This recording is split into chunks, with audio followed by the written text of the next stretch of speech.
Good morning, everybody. Welcome. Good afternoon to some of you. Good evening to some of you. Good, like early morning to some of you. Yeah, because I know that's where we're headed time wise. Yep. All right, we got 117 people in and ready to rock and roll with me. So let's go ahead. Let's jump right into it.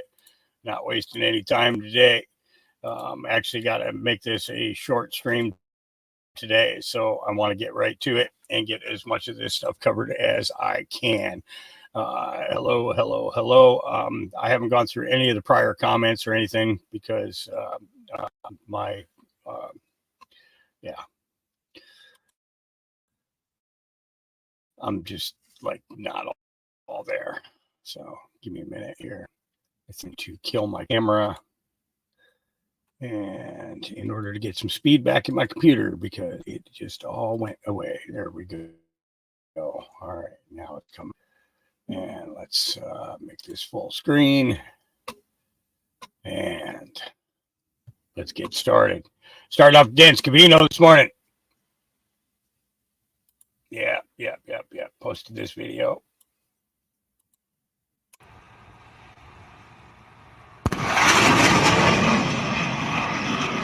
Thank you very much for that, Dan. Yeah. All right. I mean, therefore, I am Veteran Slam, Chicago leaders for keeping Chicago a sanctuary city and putting illegals over servicemen by voting for an additional $70 million for newcomers. Yeah, not cool. Good afternoon, Mayor. Good afternoon, everybody here. My name is Richard, last name Paso. I'm a store manager at an automotive facility here in Chicago. I'm a native to Chicago. It's near and dear to my heart. The city doesn't feel the same anymore. There's a lot of stuff going on right now that's really hard to process. There's a lot of people here that have watched me on social media. I'm a social media influencer. I've heard the word getting back to me. Some of the people that work for you have gotten stuff back to me. I'm going to say what I have to say regardless. You can come after me if you want. You can try to slander me if you want. Some of the aldermen can talk behind my back if you want. But there's 31 out of 50 aldermen, December 14th, that turned their back on the public that said, I will not take their vote on this city continuing to be a sanctuary city. You turned it to yourself to speak for us. You turned it to yourself to speak for the public. We pay you, you work for us. We put you there. How can you stand there and say anything about, we don't want to take their vote? We're going to speak on their behalf, and this is how it's going to be. It shouldn't work that way. Any politician that feels like they deserve that type of control over people, they don't deserve to be politicians. They don't deserve to be in the spot that they're in.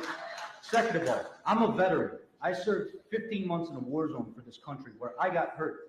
Yes, the VA does take care of me. But every year I'm hearing, let's take away, let's take away, let's take away, let's give back, let's take away, let's give back.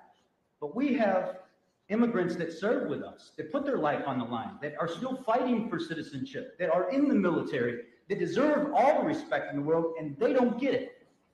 They come back, they're still fighting for citizenship. Some of them don't get it, they get deported. These are people that put their life on the line for this country, for all of you to have the freedom and the jobs that you have, and they don't get the respect to have somebody care for them and help them through the process. But all of you guys out here will vote for people that are complete aliens to this country, that have nothing. Trinidad, Venezuela, anything coming from the Dominican, Honduras, all these people are coming here. They cleared out these prisons years ago. And they're sending all these people here. They don't want them there. They don't serve them a purpose. They're showing up here in New York, in Chicago, attacking people in the streets. The police are fighting with them in the shelters that you guys are funding. You guys think it's a great idea, but yet your police officers are getting attacked. Your public's getting attacked. You're putting our lives at risk by doing what you're doing, and none of you care about it because the mighty dollar sits on top. And as long as somebody's in your pocket that you're working with, you're okay with doing it. You don't care about the citizens. At some point in time, there's going to be an answering for this. What it is, I don't know. But it doesn't look good. And I don't respect most of the people that are in here because you turned your back on the citizens and you said your voice doesn't matter.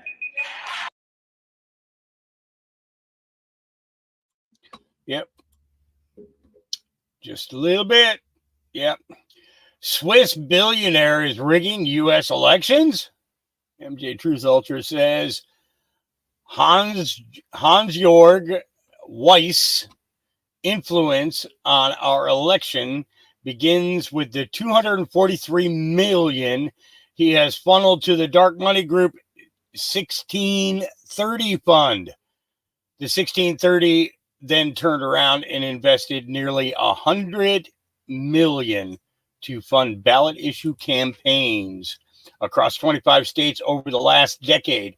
This spending is often concentrated in presidential battleground states such as Arizona, Michigan, and Ohio, or states with competitive U.S. Senate races like Colorado, Missouri, and Nevada. Why would Weiss even be interested in ballot measures? By his own words, he wants to in parentheses, interpret the American Constitution in the light of progressive politics. Despite the ban on foreign nationals donating to political candidates and PACs, there is currently no federal law preventing foreigners from donating to ballot committees, which is why closing the foreign influence loophole is so important. Thankfully, lawmakers are paying attention, and Senator Haggerty is introducing a Prevent Foreign Interference in American Elections Act to help close this loophole. Close this loophole is of utmost importance to maintain the security of American elections. Without such a ban, foreign billionaires like Hans-Jörg Weiss will continue to use their foreign dark money to influence politics. And basically, these are the states that are being affected: Washington, Oregon, Nevada, California, Arizona, Colorado, Texas, Nebraska, Kansas, North Dakota and South Dakota, Montana, Missouri. Dang nabbit. I think that's Arkansas. I didn't make the picture bigger, so I'm trying to. Yeah, Arkansas, Michigan, Ohio, Kentucky, West Virginia, North Carolina, Florida, Connecticut, Rhode Island, Massachusetts. No, Rhode Island is not. I apologize. Connecticut, Massachusetts, Vermont, and Maine. So these people are all taking money and paying it to a ballot. What was it called? Ballot issues campaigns. So yeah, that's kind of crazy. Donald Trump Jr. puts out John Barrasso clear-eyed about the challenges ahead of us. I'm announcing my campaign for election to the U.S. Senate.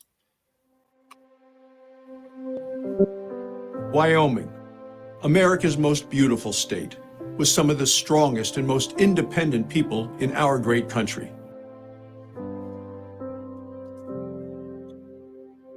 With my wife Bobby's passing, this has been a trying year for me and my family. I want to thank you for your prayers and for all the kindness that you've shown. Bobby loved Wyoming and its people, as do I. I want to continue fighting for you, working for Wyoming, getting results. Our state has an important story to tell. We have a rich history and a bright future, with more and better jobs, an energy economy that powers America, an education system that prepares our next generation to compete and to lead, and men and women in uniform who keep us safe. I'm more excited about Wyoming's future right now than I've ever been before. That's why, clear-eyed about the challenges ahead of us, I'm announcing my campaign for election to the U.S. Senate. Today, the crisis we face is the invasion of illegal immigrants at our southern border. Millions of illegal immigrants have poured into our country since Joe Biden became president, and he threw the border wide open.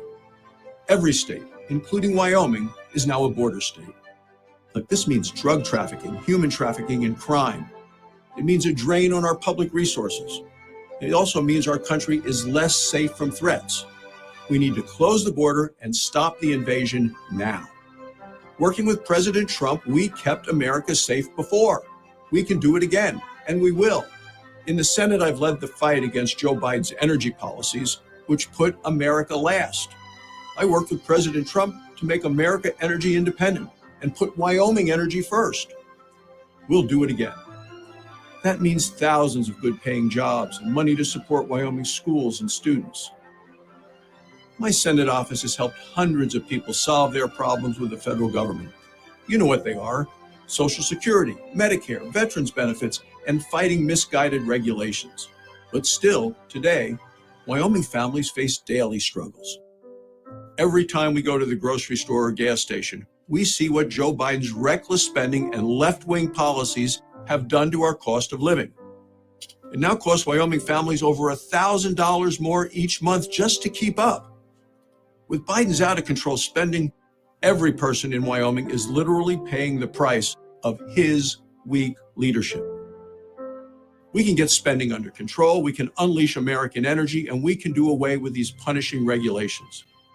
That'll help lower the cost for families. We can bring back the tough Trump policies on the border and make our communities safer. We can get the federal government off our back and get our country back on track. I'm asking for your help and your support and your vote in this campaign for Wyoming.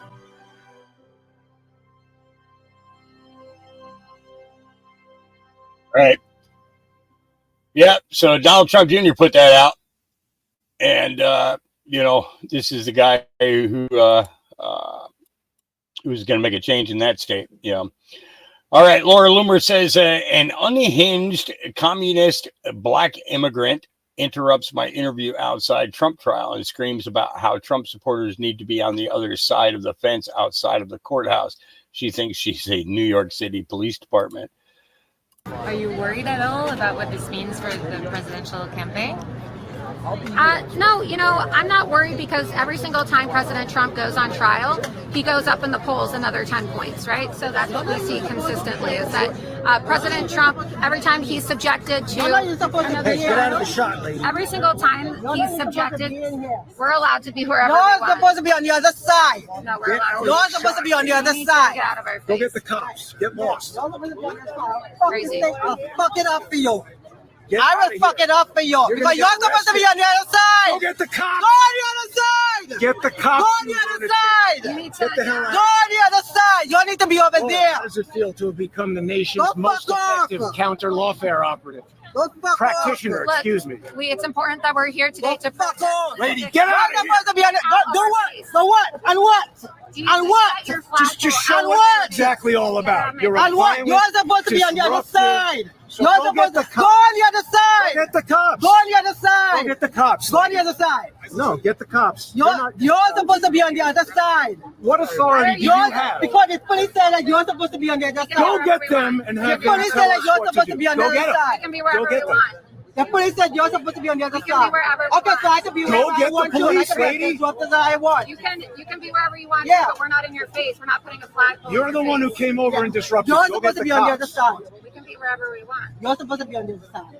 Why can't you let us speak like we're letting Because you you're supposed to be on the other side. So- Get the cops. That's the cop. Go get them. Get them. Go get the police. I am the cop right now. No, you're not the I'm the cop. cop right You are not the cop. I'm the cop right You now. are not a cop. I'm the cop right now. Well, I guess Get out it's of here, proof get that out. we I'm have the cop right DEI now. hiring practices Yeah, in I'm the America. cop It's right Look now. at how not these right people now. act. Yeah. You are here Yeah, like revealing animals. facts and evidence. Like What's animals. facts And then evidence? this woman What's comes the facts over and evidence? and acts like an idiot. What's the facts and evidence? What's the facts and evidence? The facts and What's the evidence facts and are evidence? that What do you all you believe? are a moron. What are you? I don't care what you think. Like your opinion matters. Your opinion doesn't freaking matter. Yo, what's the facts and evidence? What's the facts and evidence? Receipts. So hopefully Tell us about the Just evidence you find it, discovered you in go. Michael Cohen's lawyer. Yeah, you're supposed to be on the other side. Over there's the Trump side. Over there's the Trump side. Go on the reality adverse side. This is the reason side. Go on the other. Go on the other side. Resume my interview. Go on the other I'm gonna side. resume my Go on the interview. other side.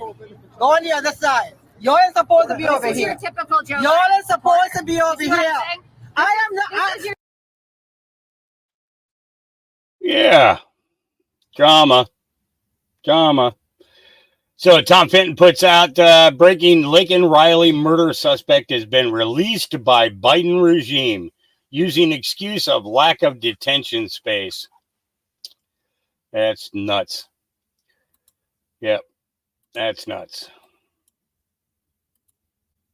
She's an illegal migrant here from Venezuela. Local law enforcement tell me that she was detained briefly at the border in 2023 and then released. And then she commits this crime. Multiple people have been stabbed in O'Fallon, Missouri. Travis Wolf, do you know that name? Not off the top of my head. Travis Wolf is a 12-year-old boy from Missouri. This is him. Travis was killed on December 20th, 2023, or I should say he was in a tragic attack on that night. He died some weeks later, head-on collision. The person driving the vehicle, who's now been charged with 6 criminal counts, is Indrina Bracco. Do you know who that is?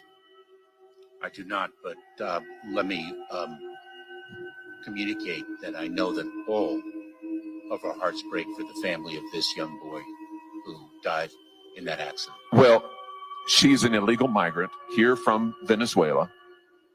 Local law enforcement tell me that she was detained briefly at the border in 2023 and then released. And then she commits this crime. Multiple people have been stabbed in O'Fallon, Missouri by illegal migrants. Mr. Secretary, I know that you think your policies are a success. You sat right there in that chair and you've told me over and over our policies are working. You're on the record years and years saying that.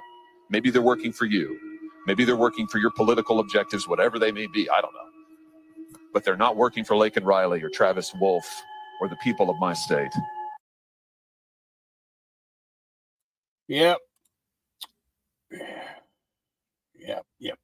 Around 900,000 barrels of oil were sold to, Kyle Becker says, a subsidiary of Chinese government-owned Sinopec. The Biden family had an indirect stake in the deal. Senator Eric Schmidt exposes how Joe Biden's sale of strategic oil reserve directly benefits China. Here we go. And I want to point out that around 900,000 barrels of oil were sold to Unipec America, a subsidiary of the Chinese government-owned gas company Sinopec, which in turn had received billions of dollars from BHR Partners. Who is BHR Partners? BHR Partners is a private equity firm co-founded by Hunter Biden, who held a 10% stake. Were you aware that Hunter Biden benefited from the sale of our strategic petroleum reserve by an affiliated Chinese company? And I want to point out that around 900,000 barrels of oil were sold to Unipec America, a subsidiary of the Chinese government-owned gas company Sinopec, which in turn had received billions of dollars from BHR Partners. Who is BHR Partners? BHR Partners is a private equity firm co-founded by Hunter Biden, who held a 10% stake. Were you aware that Hunter Biden benefited from the sale of our strategic petroleum reserve by an affiliated Chinese company? And I want to point out that around 900,000 barrels of oil were sold to Unipec America, a subsidiary of the Chinese government-owned gas company Sinopec, which in turn had received billions of dollars from BHR Partners. Who is BHR Partners? BHR Partners is a private equity firm co-founded by Hunter Biden, who held a 10% stake.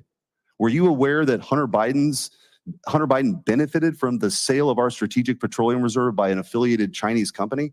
And I want to point out that around 900,000 barrels of oil were sold to Unipec America, a subsidiary of the Chinese government-owned gas company Sinopec, which in turn had received billions of dollars from BHR Partners. Who is BHR Partners? BHR Partners is a private equity firm co-founded by Hunter Biden, who held a 10% stake. Were you aware that Hunter Biden benefited from the sale of our strategic petroleum reserve by an affiliated Chinese company? And I want to point out that around 900,000 barrels of oil were sold to Unipec America, a subsidiary of the Chinese government-owned gas company Sinopec, which in turn had received billions of dollars from BHR Partners. Who is BHR Partners? BHR Partners is a private equity firm co-founded by Hunter Biden, who held a 10% stake. Were you aware that Hunter Biden benefited from the sale of our strategic petroleum reserve by an affiliated Chinese company? And I want to point out that around 900,000 barrels of oil were sold to Unipec America, a subsidiary of the Chinese government-owned gas company Sinopec, which in turn had received billions of dollars from BHR Partners. Who is BHR Partners? BHR Partners is a private equity firm co-founded by Hunter Biden, who held a 10% stake. Were you aware that Hunter Biden benefited from the sale of our strategic petroleum reserve by an affiliated Chinese company? And I want to point out that around 900,000 barrels of oil were sold to Unipec America, a subsidiary of the Chinese government-owned gas company Sinopec, which in turn had received billions of dollars from BHR Partners. Who is BHR? I didn't realize I had that on loop. I thought he was still going, but yeah. So that's where some of our Federal Reserve is or our strategic oil reserve is gone. And Biden actually, his family benefited from it. Yeah, crazy. Julian Assange is the most well-known political prisoner, says Wall Street apes, in the world. Reporter, even if Julian is released, if his appeal is successful, will you ever forgive the UK and the United States for what they've done to your husband? That's a good, honest question. I'm interested to hear the answer. Here we go. Even if Julian is released, if his appeal is successful, will you ever forgive the UK and US states for what they've done to your husband? They're responsible for the most high-profile political persecution in the West has ever seen. Julian is the most well-known political prisoner in the world. He's been imprisoned for his journalism. He's in prison for almost 5 years in the UK's most notorious high-security prison, Belmarsh. And there is no way of righting this wrong. Why do you think he has been public enemy number one of these states for so long? Julian exposed the crimes of the West, and he exposed the true catastrophe of the wars in Iraq and Afghanistan, and the complicity in torture, and so on. So he's been the greatest contributor to public knowledge around state criminality, and this is a retaliatory prosecution. It is a political persecution. Do you think you'll ever see him again if he's extradited? I don't think I will be able to see him again if he's extradited. Yeah, it's a big worry. A big worry. So here are two videos. The first is Kennedy before the disastrous vote for the impeachment trial for Mayorkas, telling the senators that they need to do their job. The second is after the impeachment trial vote and Ted Cruz going off about the failure of the Senate to do their constitutional mandated duty. Here we go. I want to talk about the woolly mammoth in the room. Impeachment. And I want my colleagues to just put aside for a second the legal aspect of this. Just stop thinking for a second about how many lawyers can dance on the head of a pin. Peter, is this your first day here with us? Is this your first time here? I don't remember ever seeing your name before, so I'm guessing that you're new here.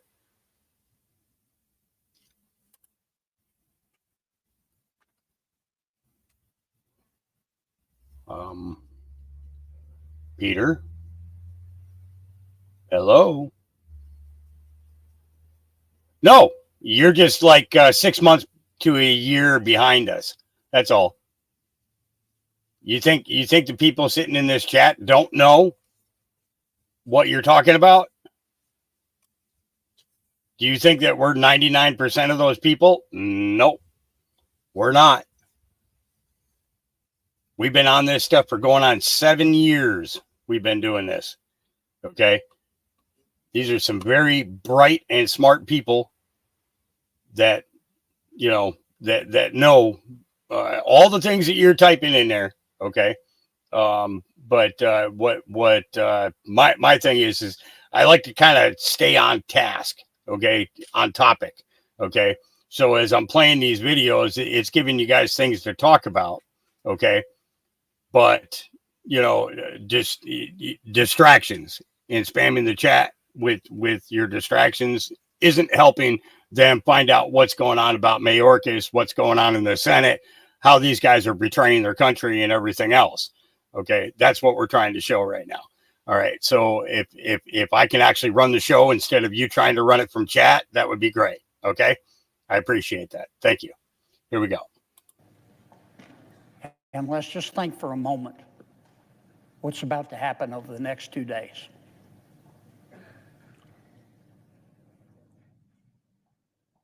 A few moments ago, the managers from the United States House of Representatives came over. Every member of the Senate was here and seated and read their articles of impeachment, their charges about Secretary Mayorkas. The United States House of Representatives, did you notice I said that? Representatives of the United States House of Representatives came over to us. As I said the other day, we're not talking about some snow bro who likes chicken McNuggets and weed and has an opinion. We're not talking about some game boy who's living in his parents' basement and has an opinion. Though both of them are entitled to their opinion. But this is America, because this is America. We're talking about the United States House of Representatives. For months, they investigated the open, bleeding wound that is the southern border and why it is open and why it is bleeding.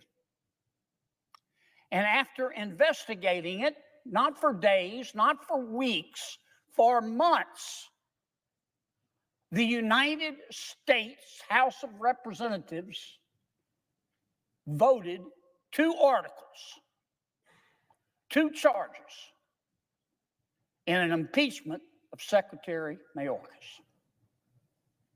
And those are serious charges. They're as serious as 4 heart attacks and a stroke. The first one is willful and systemic refusal to comply with the law, not negligence. Willful and systemic refusal to comply with the law. The second charge is breach of the public trust. Breach of the public trust. Serious, serious charges. Now, this doesn't happen every day or every week or every month or even every year around here. Our country's almost 250 years old. This has only happened 22 times. 22 times has the United States House of Representatives impeached a public official. And every single time, check it, go Google it. Every single time, you can write this down, take it home to mama. Every single time, except when the public official has quit, the United States Senate has done its job through thick and thin, whether the Democrats were in the majority or the Republicans were in the majority. Didn't matter who the president was. We did our job because we respect the institution of the Constitution. We respect the 3 branches of government. We respect the United States House of Representatives. We respect them enough to do our job. We held a trial every single time, except when the public official quit. Now, in the next 2 days, you're going to hear one of my colleagues, the majority leader, say we don't need to hold a trial. He's going to say the evidence is insufficient. It's not worth our time. I want you to think for a moment. Just ask yourself this question. How does he know the evidence isn't sufficient? How does he know? He hadn't heard the evidence. What you're about to see, folks, it breaks my heart to say this. Over the next 2 days, what you're going to see is not about the evidence. It's not about the law. It's not about the process. It's not about, but should be, 250 years of precedent in history. It's about raw gut politics. Raw gut politics. Some of my colleagues in this body do not want us to talk about the border in an election year. And we all know that. You know that. I know that. Everybody watching knows that. The American people know that. They may be poorer under President Biden, but they're not stupid. They can see that. And that's not right. It is fatuous. It is fraudulent. Regardless of what you think, or you may think without having heard the evidence, the United States Senate should do its job. We should hold a trial. Now, my Democratic friends have the votes. They can do pretty much what they want to. Okay? They can make a when you've got the votes, you know, you can, what's the old expression? You can make a koala bear eat hot peppers and like it. If you got the votes. They got the majority, and I believe in the rule of law, and the rules are the rules. But sometimes the majority just means that all of the fools are on the same side. That's why we have a Bill of Rights in our Constitution, to protect our rights that the majority can't take away. And I want to say this as respectfully as I can, because I understand politics. I've been in this business for a while. You have too, Mr. President. I've seen the dark side of it too. I've seen the good side, but I've seen the dark side of it. And what I'm seeing right now is the dark side. I'm seeing the dark side. This is a political decision. And it's an insult to the Senate. And it's one more step of the United States Senate rotting from within, where we don't do our job for political reasons. So I'm asking my Democratic colleagues, I say this gently, with as much respect as I can muster, pretty please with sugar on top. Let's do our job. Just because you have the votes, don't dismiss these impeachment proceedings summarily, like it's spam in your inbox. The United States Senate needs to do its job. Mr. President, I suggest the absence of a quorum. All right, so that's the first part. Because if you're not willing to do your job, is there not one senator on that side of the aisle who cares enough? What happened with Mayorkas's impeachment today makes me want to give up. Not a single Democrat senator chose to come to this floor and listen to one word of evidence. When it comes to the Constitution, the Democrats concluded that Joe Biden and Alejandro Mayorkas, defying federal law, ignoring the text of the statute, deliberately releasing criminal illegal aliens over and over and over again, that's just hunky-dory. You can't impeach him for that. Every Democrat just voted. By the way, every cabinet member, guess what? You've just been given a blank slate. Ignore the law. When Democrats are in charge of the Senate, the entire cabinet could ignore the law. It is no longer impeachable in Democrat Wonderland when a member of the executive branch openly defies the law. By the way, every Democrat just voted that way. They didn't hear one word of argument. The majority leader didn't stand up and say, here's the reason why it's okay. No, he didn't present that argument. They didn't read a brief. Nobody wrote a brief.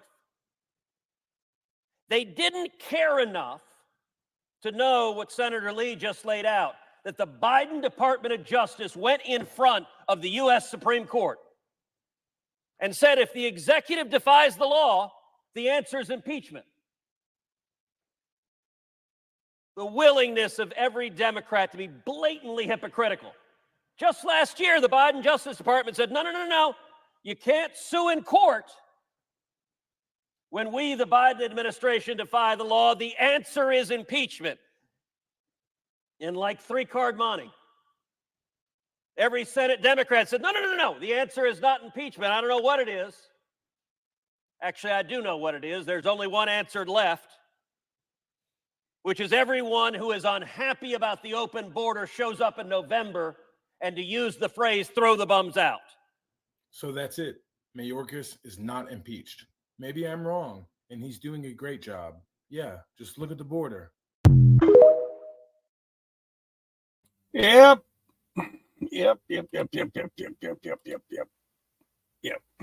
So this was the overview of impeachment trials. Just as the Constitution vests the House with sole authority to impeach government officials and trusts the Senate with the sole power to try impeachments. And just as the Constitution authorizes the House to establish its own procedures, including for impeachment, it empowers the state to determine its own rules for impeachment trial proceedings. Yeah. When the managers of impeachment shall be introduced to the bar of the Senate and shall signify that they are ready to exhibit articles of impeachment against any person, the presiding officer of the Senate shall direct the sergeant at arms to make proclamation, who shall, after making proclamation, repeat the following words, viz., all persons are commanded to keep silence on pain of imprisonment while the House of Representatives is exhibiting to the Senate of the United States articles of impeachment against blank blank. After which the articles shall be exhibited, and then the presiding officer of the Senate shall inform the managers that the Senate will take proper order of the subject of the impeachment, of which due no notice shall be given to the House of Representatives. Upon such articles being presented to the Senate shall, at 1:00 afternoon of the day, Sunday accepted, following such presentation or sooner, if ordered by the Senate, proceed to the consideration of such articles and shall continue in session from day to day, Sundays excepted, after the trial shall commence unless otherwise ordered by the Senate, until final judgment shall be rendered, and so much longer as may its judgment be needful, before proceeding to the consideration of the articles of impeachment. Yeah, so basically they went completely outside of the scope of material, and it's just ridiculous. All right. Therefore I am says people are waking up. Accidentally, I just caught this live on TikTok from an account that I didn't even know existed. This man got my fire. I started recording as he was sharing his journey from being a longtime Democrat to voting red in the upcoming presidential elections. Let's listen. I was a Democrat way longer than I was a Republican. In 2016, before 2016, I voted for Obama, right? I voted for Obama when I was in college. When I got out of college, she was running.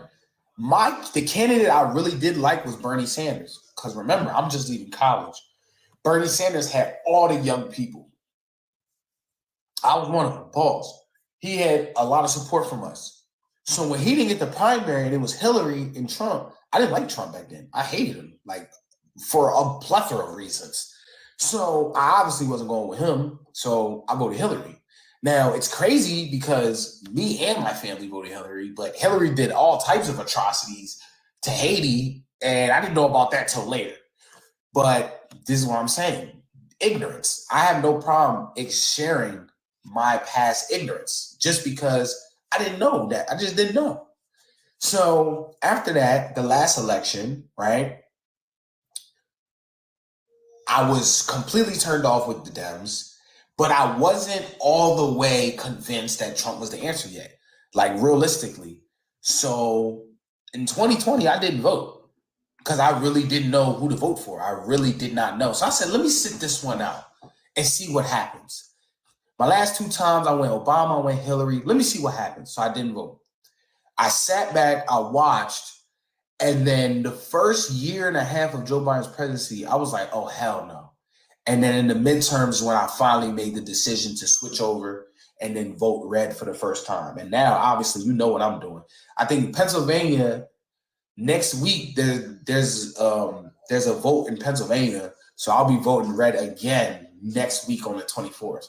And you know I'm going to be voting red in November. So, you know, that's my little story. Just to show that you don't always end here. You go through your journey. That's why when people come up here and they say all these things, I try not to get too mad at them because I was there. I was in that delusion. I was really over there. You know what I'm saying? The only thing that made me break out of it, like I said yesterday, was I lived my own life. I bought a crib. I moved out. I started funding my own life, everything from top to bottom. Once I started doing that, I started analyzing things differently. No, I don't think. You know, I like seeing these stories with people changing their minds, you know, because of the fact that it gives you where their mindset was before. You know what I mean? And they break it down for you. They're basically telling you their story, you know. So Black Betty put this out, and even though we've already discussed this many times, I just really like the way that this guy presented this. I thought that this was cool in regards to us actually having 13 months. Okay. So I wanted to share this with you guys just because I thought it was that good. All right. Year. How many months are there in a year? 12. Exactly. How many weeks are there in a year? 52. Good. However, 12 months, well, 12 times 4 is 48. And 52 minus 4 is 48. Doesn't take a genius to work out we've got 4 extra weeks. And what do 4 weeks make? A month. There are actually 13 months in a year. We are being paid for 12 months' work, and we are doing 30 months' work a year. Bruh. Yeah. Okay, now think about what he said there. Because he's right. He's right. You're doing 52 years of work a year. I mean, 52 weeks of work a year, but you're only getting paid for 48. Isn't that crazy? Yeah. Yep. All right. Wendy Patterson put out proof that the House is funding the New World Order international bullshit. These are supposed to be the emergency funds, so why did they sneak this in here? $250 million for the International Development Association. Matt Gaetz lays it all out for us. Here we go.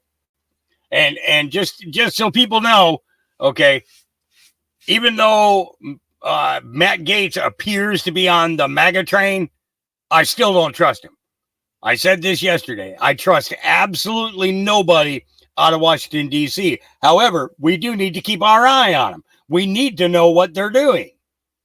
We need to know what laws they're trying to pass. We know what shenanigans that they are attempting to do, and we need to be able to do what we can in order to stop it. All right, here we go.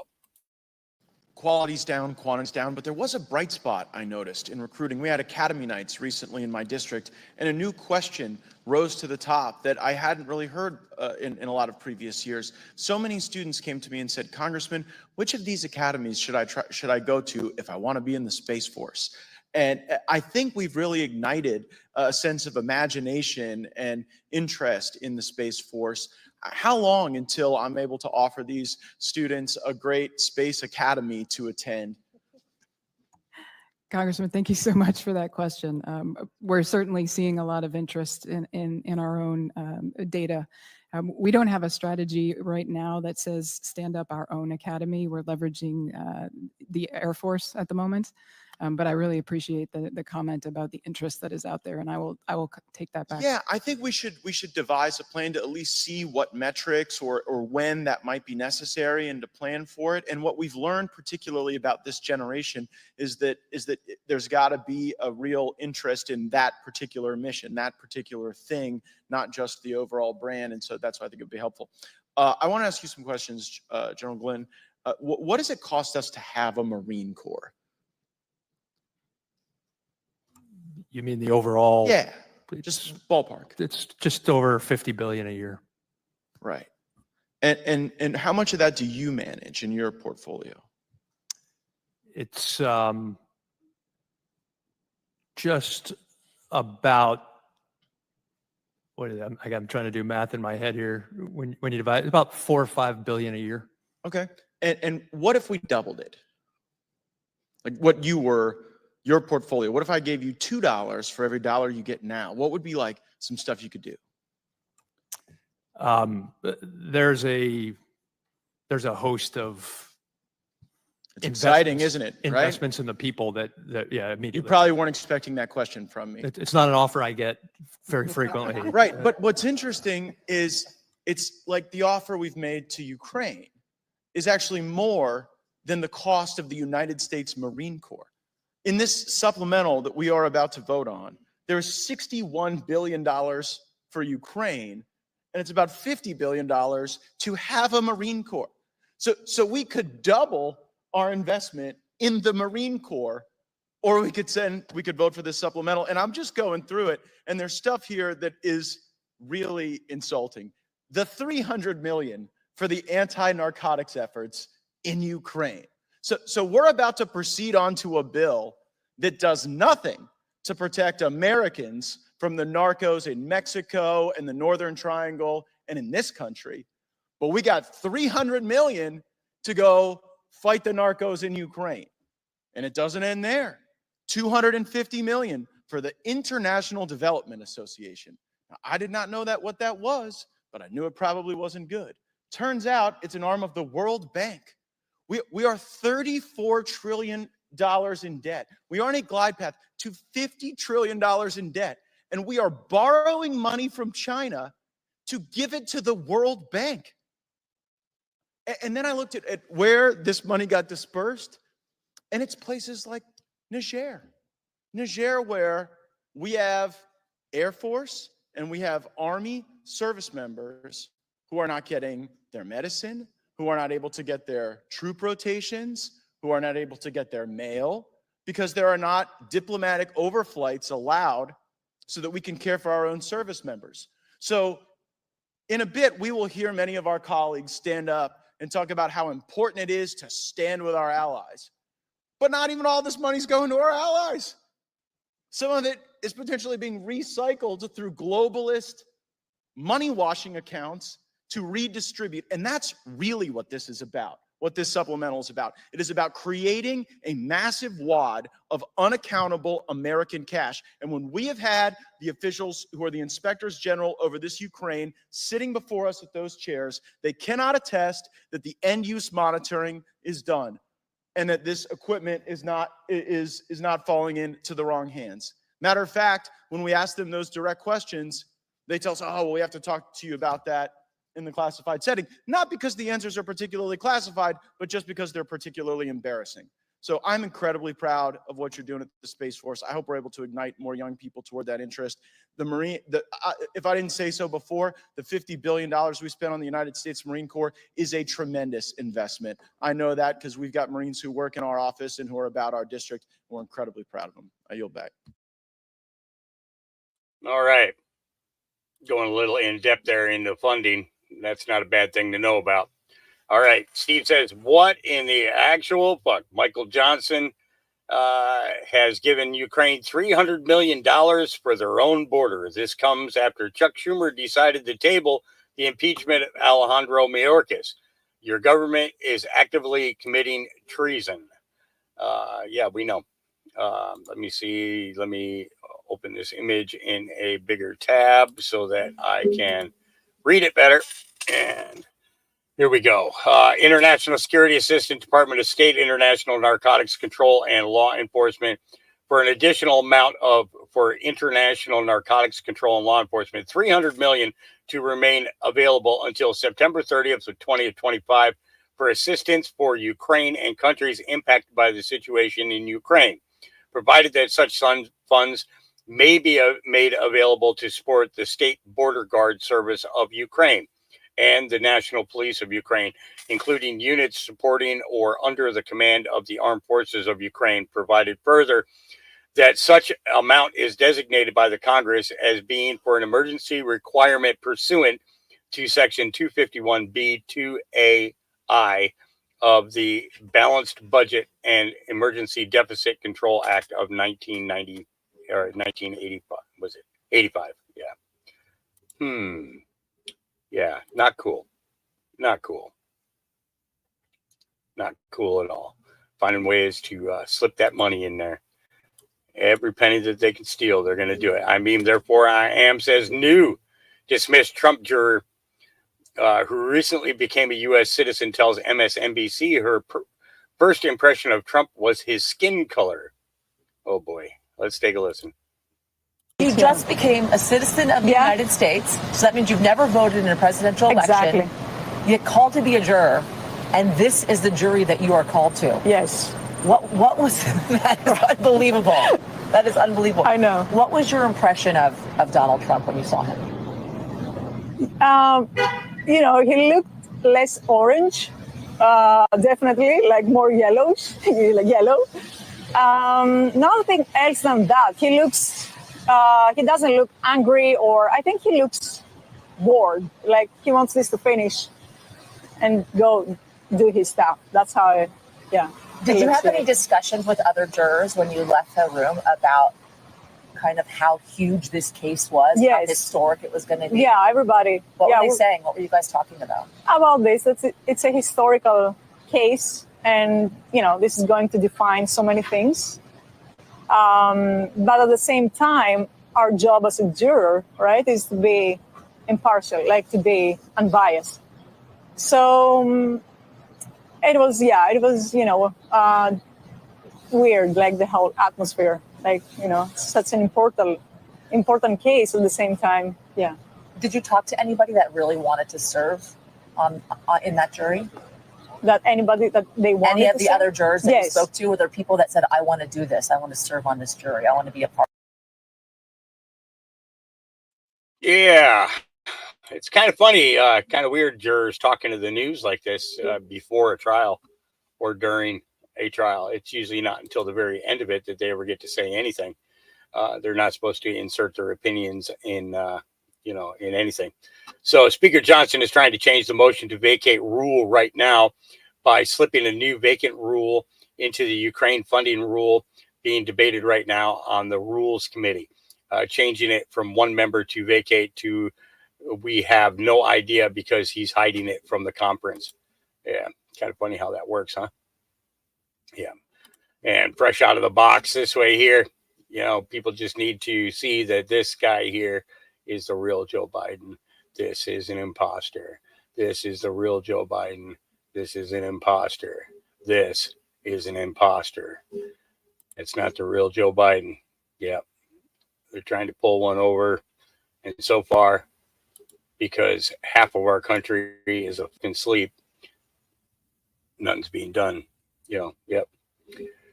Chicago One Ray, something you don't see often on Fox News, a segment pointing out that Alvin Bragg isn't authorized as a New York AG to prosecute federal campaign laws.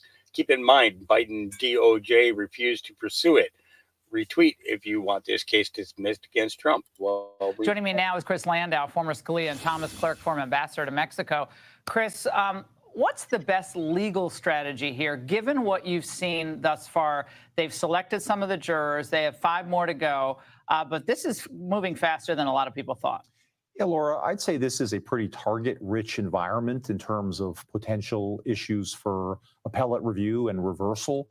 One of the crazy things about this is that basically Alvin Bragg, as Mike Davis just said, the Soros-funded DA in New York, has inflated, misdemeanor charges into felonies by saying that these alleged misstatements were concealing another crime. Well, that other crime is a alleged federal crime that none of the federal officials, even in the Biden administration Justice Department or the FEC, have they've investigated, but they haven't done anything. Yeah, so just to reset, it would be a campaign finance expenditure fraud that was trying to be concealed by the hush money payment. So your point is that Bragg has no authority to make rulings on or make arguments based on federal law, since the feds have not charged the president or found guilt in the president in any of this. That seems like a pretty strong argument to me, that Alvin Bragg, the New York local DA, doesn't have the authority to enforce federal law. How does he pursue that claim?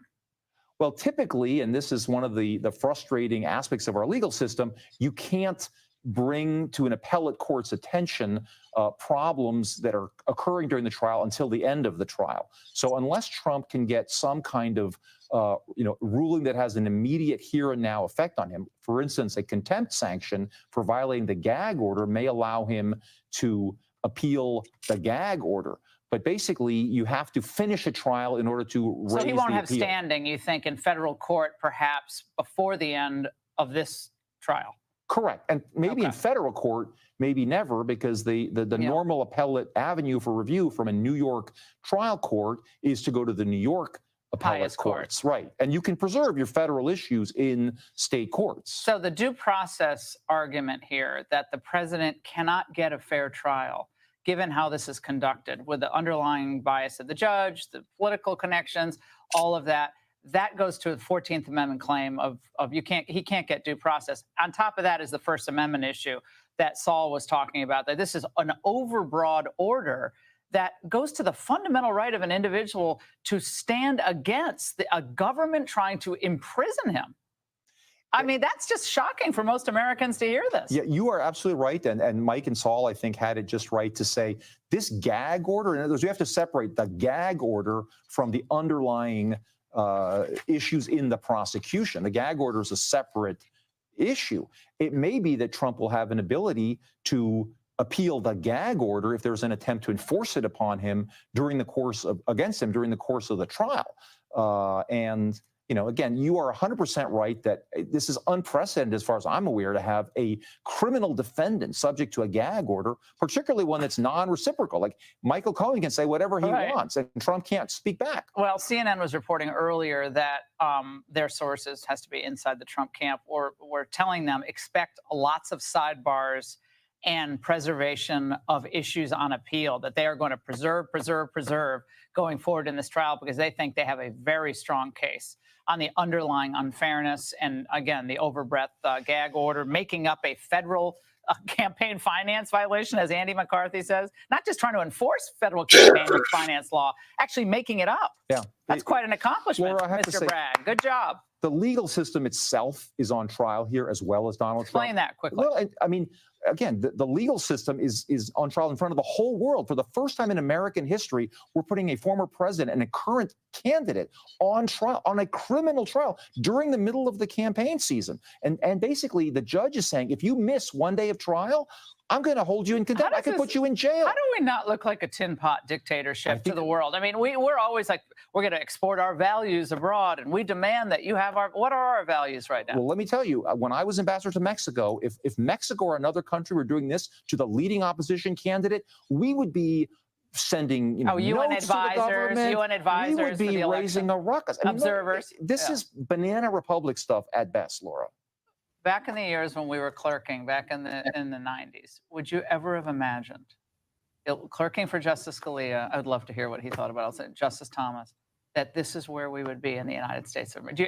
In your wildest dreams, would you ever have thought that? No, it's crazy on so many levels that this is happening at all. But then the fact that it's happening before a judge who donated to Biden, whose daughter is involved in campaigns, who is not recusing himself. I mean, again, if you're going to do this, the judge has to be purer Beyond than reproach, Caesar's yeah. wife, beyond reproach.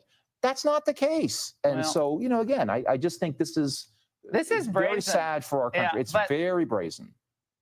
Yeah, they donated to Democrats, not to Biden, but clearly Democrat connections. But Chris, look, they're playing for keeps, and Trump better be ready with everything they're coming at him. Chris, thank you so much. It's great to see you as always. All right. Here's another one of those prospective jurors. Can you share your opinion of the former president and why you felt that you could be unbiased? I'm not a fan. During COVID-19, I lived with someone who was immunocompromised, and I think his handling of COVID-19 was abysmal. I have a sister who was adopted from China, and the comments he made about China when he was running for president made her very anxious and therefore made me angry. There are policies he has supported that regard women and reproductive health that I do not agree with. So basically, you couldn't be biased. So basically, what she's saying is there's absolutely no way that she could be biased, neither for nor against, with all the reasons that she's laying out right now. Thank God you're not a fucking juror.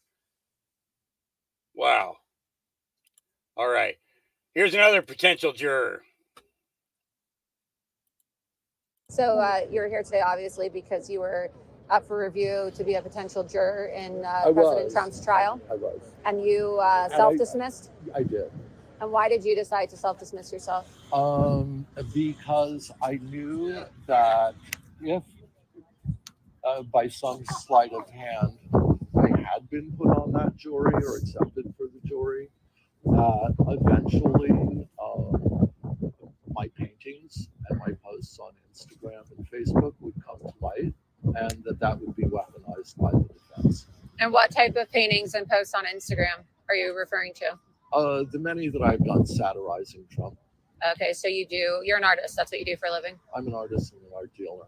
Okay, and you focus... I sell famous art. And you do a lot of political art, or what type of art? Yes. I mean, I've done all kinds of things, but I've spent quite some time doing political art. I often draw actually on the New York Times. So those pictures are called news pictures. And Mr. Trump has been the subject of quite a number of them. And were you sworn in, and then you decided to self-dismiss? Because we saw this morning there was also a juror that had been sworn in this week by Judge Merchan, and then they said apparently that person was selected for the jury. Today, we were brought into a room with the judge, with Mr. Trump, and all the attorneys, and Merchan explained what the process is, and then said that if you felt you could not be unbiased or impartial and judge the evidence, that you should raise your hand. And then if there were other extenuating circumstances, you would be called in and be interviewed and whatnot. And I raised my hand because I thought, I don't need to waste their time. There was virtually no way. And I would be dishonest. Surely, there's no way the defense attorneys would. Even if I said, yes, I'm not stupid, I could put aside my emotions and weigh the evidence. There is nonetheless, I felt that I would be weaponized by the defense. So do you think that the case closely? I beg your pardon? Had you been following the case at all closely? Yes, I do not live under a law. I believe it's part of any citizen's responsibility to be aware of what's going on in this country and what elected officials are doing. And you say that you draw for the New York Times. Is that a freelance? No, or? I do not draw for the New York Times. I use the New York Times to draw. You use them, okay. Just to Not clarify. always, but yes, I've made a pretty extensive series. Okay, kind of satirizing the New York Times and their. No, not satirizing the Times, satirizing various things that are in the news, and Trump has often been in the news.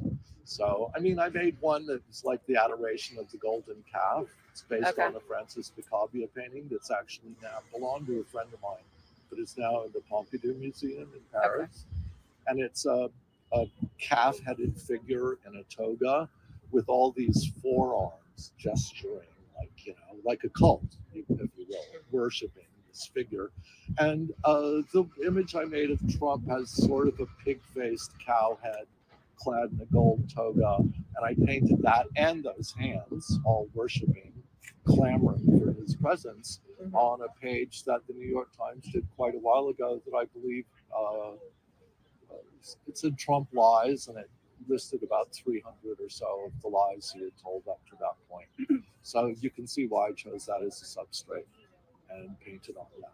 So do you think that Donald Trump is a cult-like figure? Yes.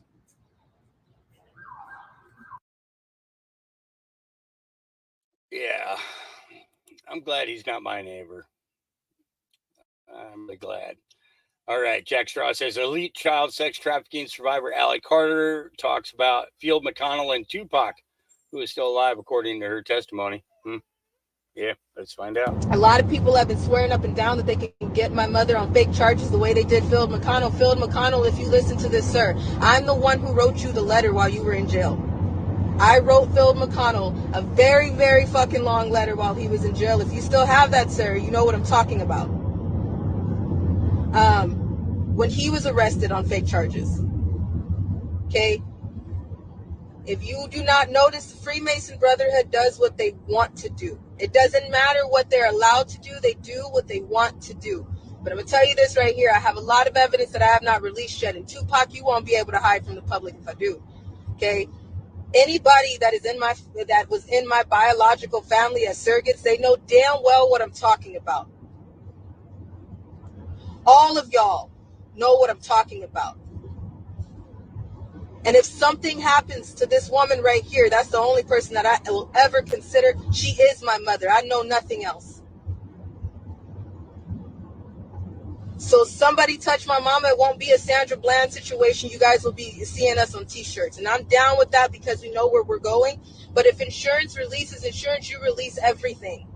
And I mean everything. If a song comes on, I'm cleaning out my closet. Everybody knows what that means. So I want to tell you now, I know a lot of shit that I should not know. I haven't even got to the facilities. I haven't even got to things where things are buried. Why do I know cases that were in San Bernardino in 2005 when I was a child? I know a lot of shit that I haven't put off yet because every time I do, you guys see what kind of hell that we get. So like I said, Tupac, you know what I'm talking about, and you won't even be able to hide from your own fucking family. Try me. You know I don't bluff. And you know I don't talk out of my ass. I'm asking screen recorders, please, to please get ready if you have a screen recording on. If we get back on this live, we are trying to get into somewhere safe, and it just everywhere we turn, we are having issues. Okay, very dangerous issues. Other angels are having issues, and God forbid something happens to us. We have somebody that is in the way right now. A few people.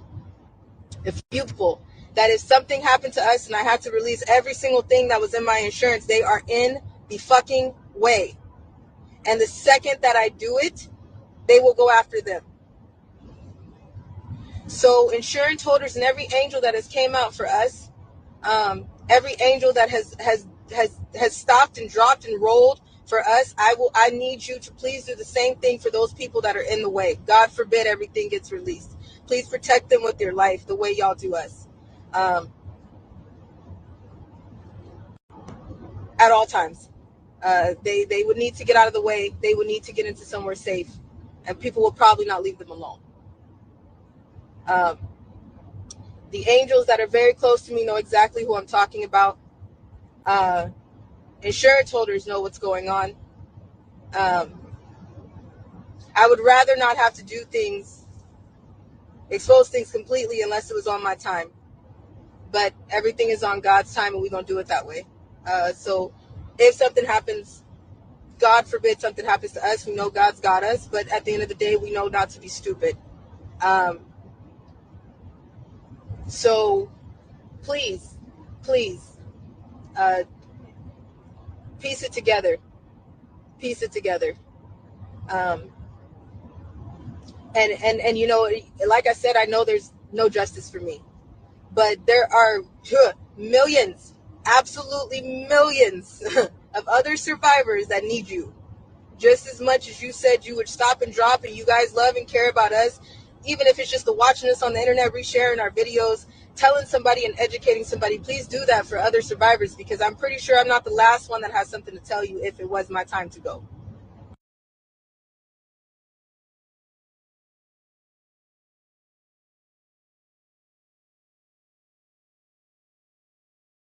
And just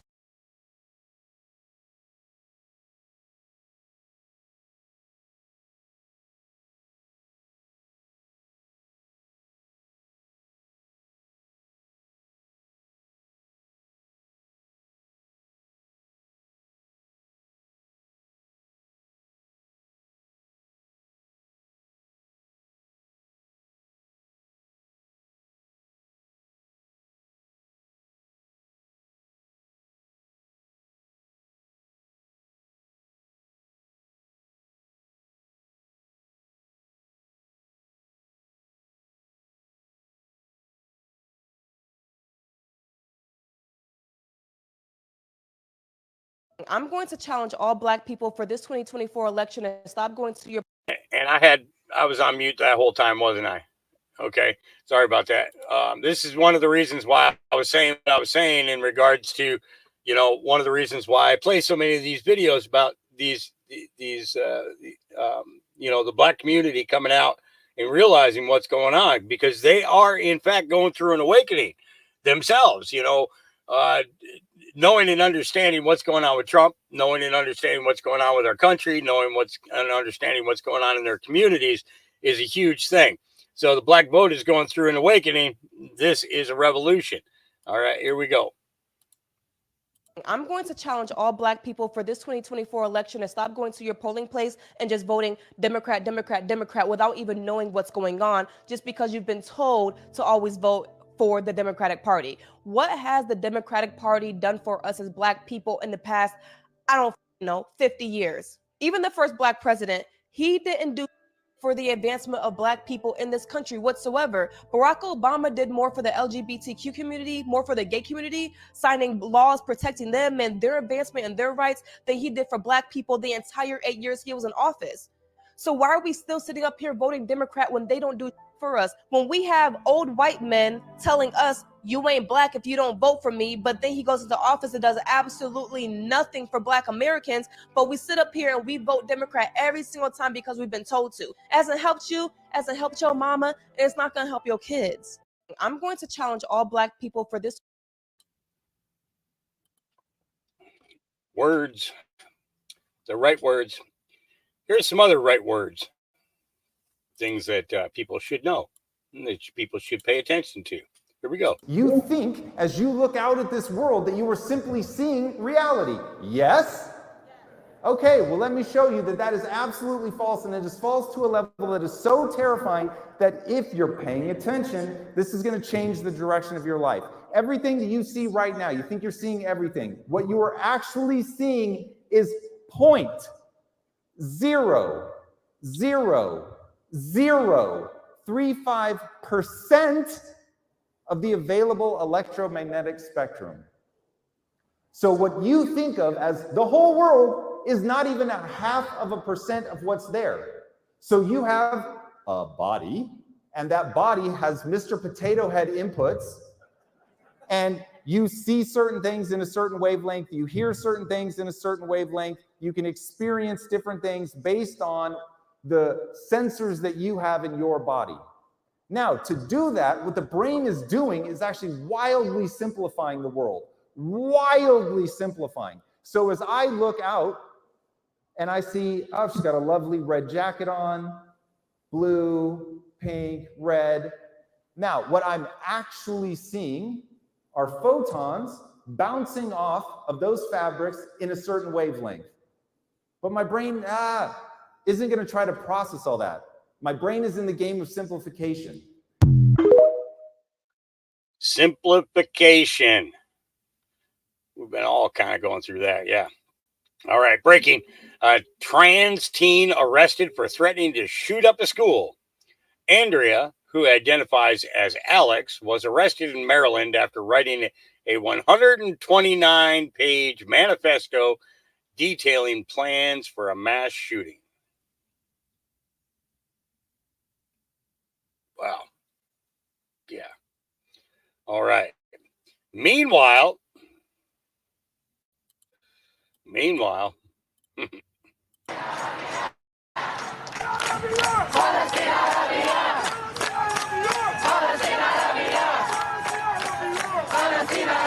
like Columbia University in New York City.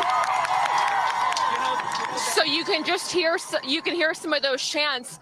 And just behind this group of protesters, again, there are those buses where Columbia University students were boarded onto, and we are told that they're getting ready to move those buses. And we have to assume here that this crowd that is gathered is going to try to prevent that from happening. We can also assume that some of the people in this crowd are possibly protesters that were called upon to come to this area to prevent law enforcement proceedings from taking place. We know several of these student protesters had taken to social media in the past 24 hours to ask for solidarity from the community, calling on people to chant to keep the momentum going. And again, we're gonna have the camera pan over. This is a bus right now that has been circling campus, I would say for the past 6 or 7 hours, calling for the president to resign. Yeah. I mean, in a way, they're kind of doing a good thing in demanding that Joe Biden resign, but at the same point, they're doing it for the wrong reasons, you know. All right, I mean, therefore, I am. Truer words were never spoken. Another view. Not long after I came to America, I was exposed to the narrative that the Democrat Party was the party of the little guy and the only party with genuine care and compassion for the average American. Fortunately, because I grew up under a dictatorship, I could not be easily fooled by socioeconomic shackles masquerading as compassionate public policy. The truth is, there is no compassion like Democrat compassion. It is the kind of compassion that lets people shoot illicit drugs into their bodies with the government's assistance. It is a kind of compassion that sees assisted suicide as a moral virtue. Democrat compassion is a kind of compassion that lets you rob the innocent and hardworking businesses in your neighborhood and walk out with impunity with no fear of prosecution. Democrat compassion is a kind of compassion that tells vulnerable women it is their right to abort and sacrifice their unborn children on the perverted altar of female empowerment and convenience. Democrat compassion is a kind of compassion that tells children they were born in the wrong body and encourages and subsidizes their mutilation. Democrat compassion is the kind of compassion that lets boys unfairly compete against girls, take their records, their opportunities, and their scholarships, and invade their private spaces, turning back decades of hard-fought gains and progress. Democrat compassion is a kind of compassion that allows homeless people to defecate on sidewalks and sleep in tents in public parks while watching them as they abuse drugs and suffer through mental illness. Democrat compassion is a kind of compassion that tells independent contractors that they don't have the right to choose how and when they work in the name of protecting them from big bad corporations. It is the kind of compassion that raises the minimum wage by government fiat and takes the earnings of fast food workers from $15 an hour to zero in a single day. Democrat compassion is a kind of compassion that restricts the Second Amendment rights of law-abiding citizens, leaving them vulnerable to the criminals their compassion let out of prison with their no-bail policies. Democrat compassion is a kind that secures the borders of Ukraine and leaves the American border wide open, allowing unvetted illegal immigrants to wreak havoc on small towns and big cities alike, and allowing drug cartels to kill 100,000 Americans each year with the poison of fentanyl. Democrat compassion is a kind of compassion that forces millions of Americans to close their businesses and to take experimental vaccines under the threat of losing their jobs and their livelihood. It is a kind of compassion that praises Antifa as freedom fighters and raids the homes of pastors and churchgoers at dawn because they protested at the doors of abortion clinics. Democrat compassion is a kind that weaponizes the justice system against political opponents while claiming to be defending democracy. Democrat compassion is a kind of compassion that colludes with social media companies to censor Americans and limit their constitutional freedoms. Democrat compassion is the kind that tells minorities they cannot succeed without government handouts and without having the standards lowered for them. It is the kind of compassion that tells Black people they're too dumb to obtain IDs to vote. But if they manage to do that, they're not Black if they don't vote Democrat. I think America has had it with Democrat compassion. It has destroyed once beautiful cities, left poverty and economic devastation in its wake everywhere it's been applied, and created a generation of voters so bereft of critical thinking skills that they so easily fall prey to a profound level of cunning and cynicism that enables them to vote blue no matter who against their own interests. As an immigrant and a new American voter, I promise you this: I would much rather endure the uncertainty and the often difficult realities of life under the pragmatic principles of conservatism than acquiesce 1 inch to the depravity of morally bankrupt policies cloaked in the robes of compassion, but designed to keep Americans mentally subjugated, economically shackled, and emotionally weak. This November, we have to defeat Democrat compassion at the polls because our beloved country cannot endure 4 more years of this nightmare. If I were to give the Democrat Party a slogan, it will be this: Democrats, misguided compassion, real destruction. I like that. I like that.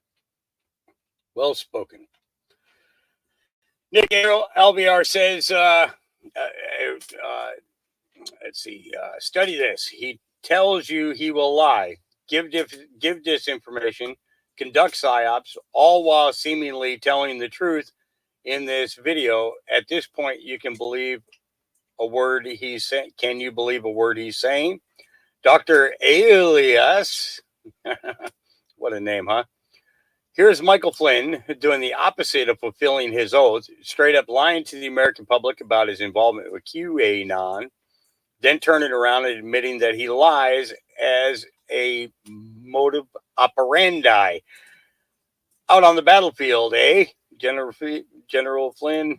You know, this whole QAnon thing, right? I mean, I've been very public and outspoken about it because they try to tag me. I mean, one organization that I will mention, Vice has like a 4-part series right now about me and QAnon, you know, and I raise this because, you know, I understand what it is. I see the different things in social media, but they want to tag me as though I'm the guy, you know, and to me, one of the things that I do know about our government is our government's ability to project, and our government's ability to put together disinformation campaigns, psychological operations and psychological campaigns. Information warfare is something that our government gets involved in. I've been part of campaigns for information warfare on the battlefield against the likes of Al Qaeda and ISIS and other enemies that we have faced.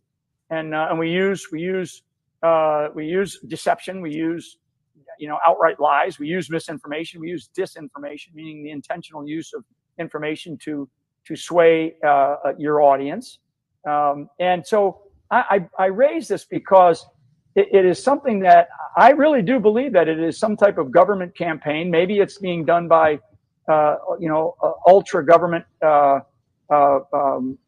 organizations, you know, that are working on behalf of it. But if something was so, like all these things that people talk about, these crazy ideas about, well, Trump is still the president and Trump is still in charge. Do I think that Donald Trump won the election? Yes, I do. I absolutely believe he won the election. I absolutely believe that we have proven without a doubt that that Donald Trump won the election. No doubt. The amount of, what should we do about it? Maybe we run elections in a couple of counties. Maybe we rerun the election.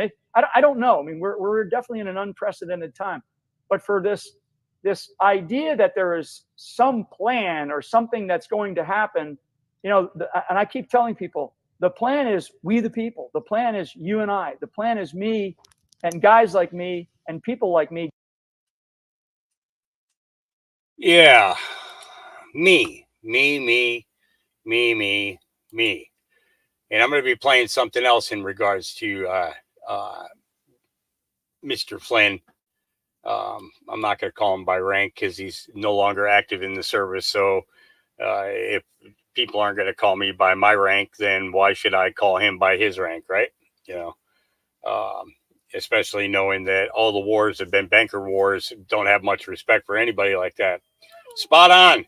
This lady brought her dead husband, her new, take a listen. Come on, Joe. Time to sign off on sending more money to Ukraine. Come on, Joe. Time to sign off on sending more money to Ukraine. Okay. There's actually an article, I'll pull it up in a little bit, but this woman took her dead husband into the bank to use his hand to sign some documents to get some money out. I'm not sure if she was or maybe maybe a girlfriend. I think it was. I'm not sure. We'll have to read the article on it. But yeah, there's something fishy going on there. Jack Straw says breaking: Pennsylvania police officer Stephen Cugini, spelled Cugini, has been arrested for raping and beating a 13-month-old. Make him famous. You know what I'm saying? Make him famous. Yep. All right. This is the polar opposite of The View. So refreshing. I think we actually saw this, but I'm going to play it again just because it's good. Sorry. This train came off the rail again. Whoops. Weird. That's like the fifth in the last 6 months. Yeah, the rivers got poisoned. Isn't that weird? And now a ship's taking out bridges because The power went out. Are there people? All I imagine is donkey they ears. couldn't count the boats because the sewer backed up over there, and We can't count the boats because there was there was water started coming out of the main, and it was dangerous, so we couldn't do the boats. No, wait a minute. I love this one. Well, the ship lost power, and then the black box just went blank.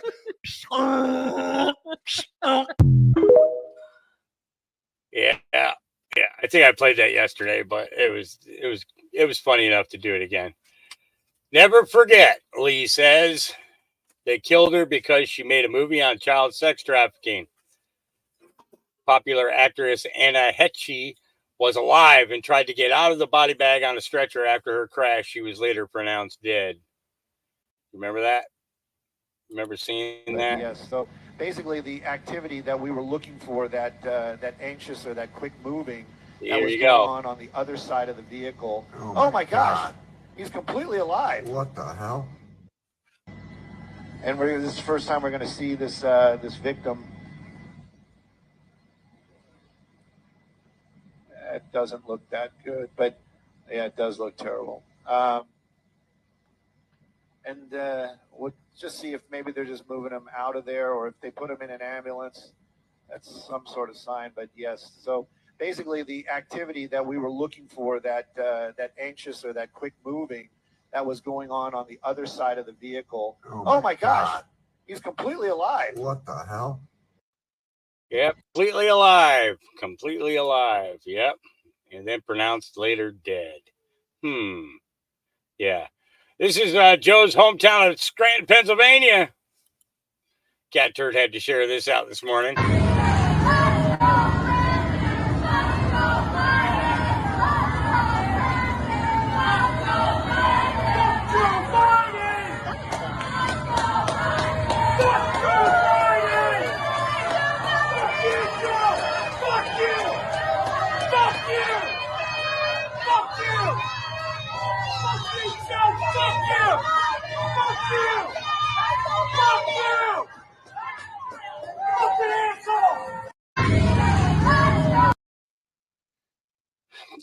Methinks that they don't like Joe in his hometown. Yeah.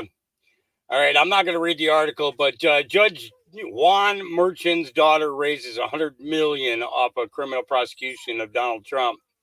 Yeah. Actually, let's go ahead and pull it up. Let's click here.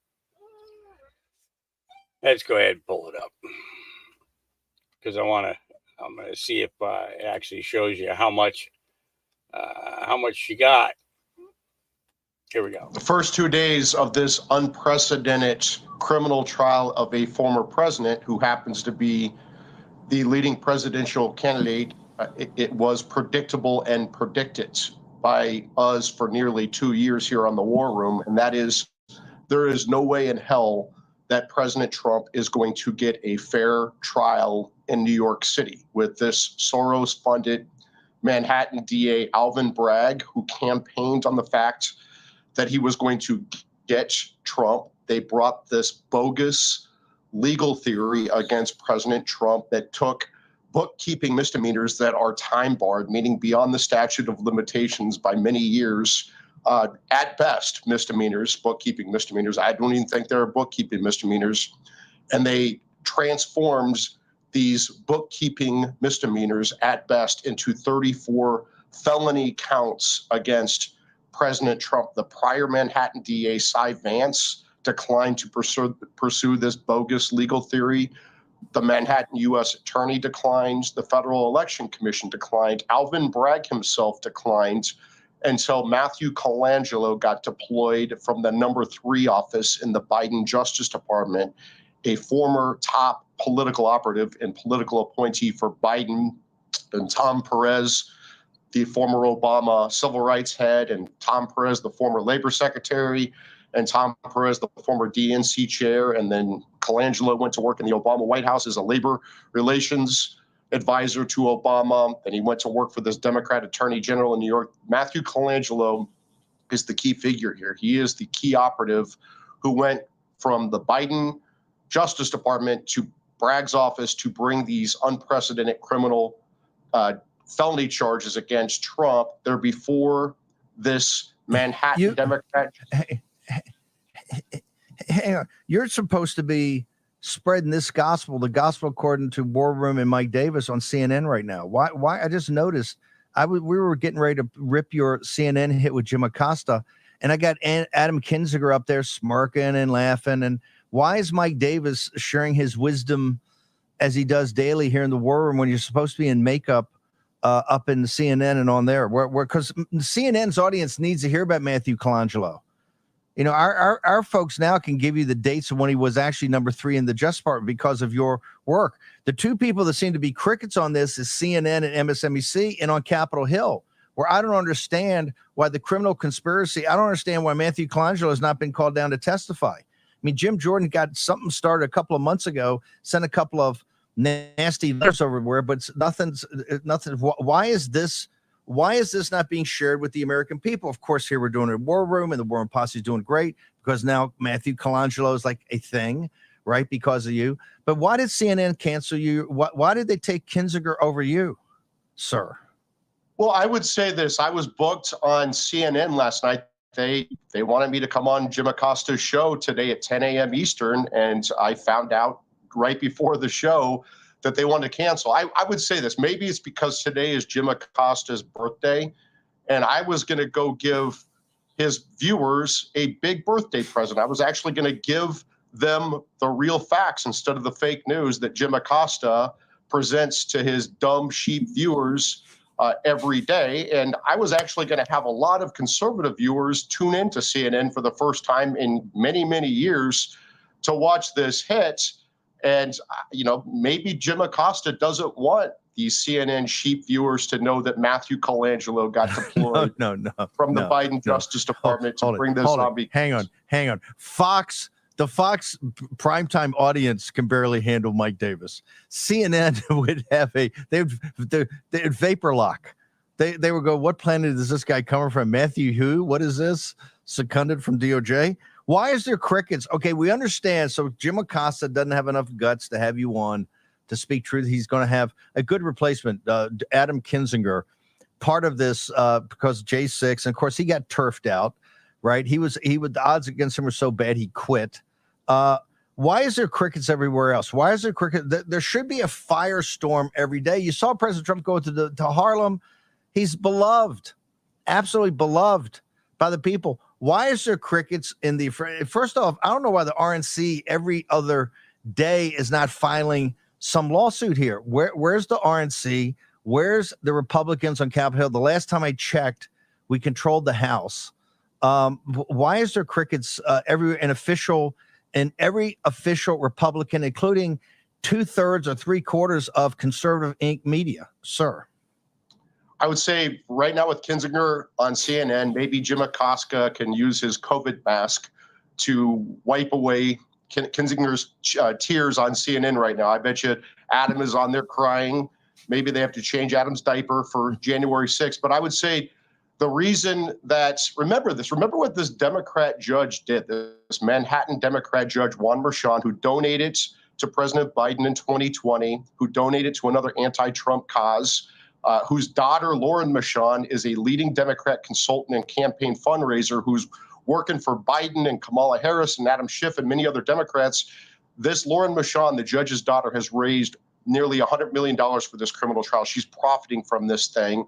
And CNN doesn't want its viewers to hear this. This Judge Merchan put in an illegal, unconstitutional gag order on a criminal defendant on President Trump, which turns the Constitution on its head. Gag orders are supposed to protect criminal defendants so they get a fair trial, not to gag them so they can't exercise their constitutional rights under the First, Sixth, and 14th Amendments to speak out about the judge, the prosecutor, the witnesses, their staffs, their biases, the process, especially when that prosecutor and that judge are so clearly partisan and they've politicized and weaponized the justice system against a criminal defendant who happens to be the leading presidential candidate. You will not hear any of this on CNN because they are the problem. They are part of the Democrats' lawfare and election interference against President Trump because these Democrat judges, these Democrat prosecutors, these Democrat witnesses, these Democrat hellholes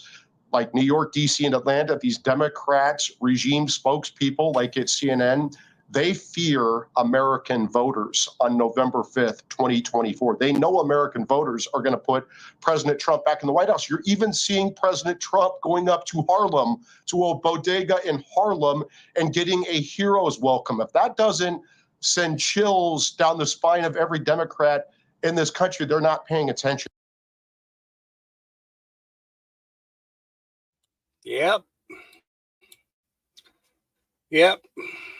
So, yep. But yeah, well over $100 million so far. This woman has made, and she gets a percentage of that. Understand, she gets 10% of every dollar for doing all their posting and all that stuff, and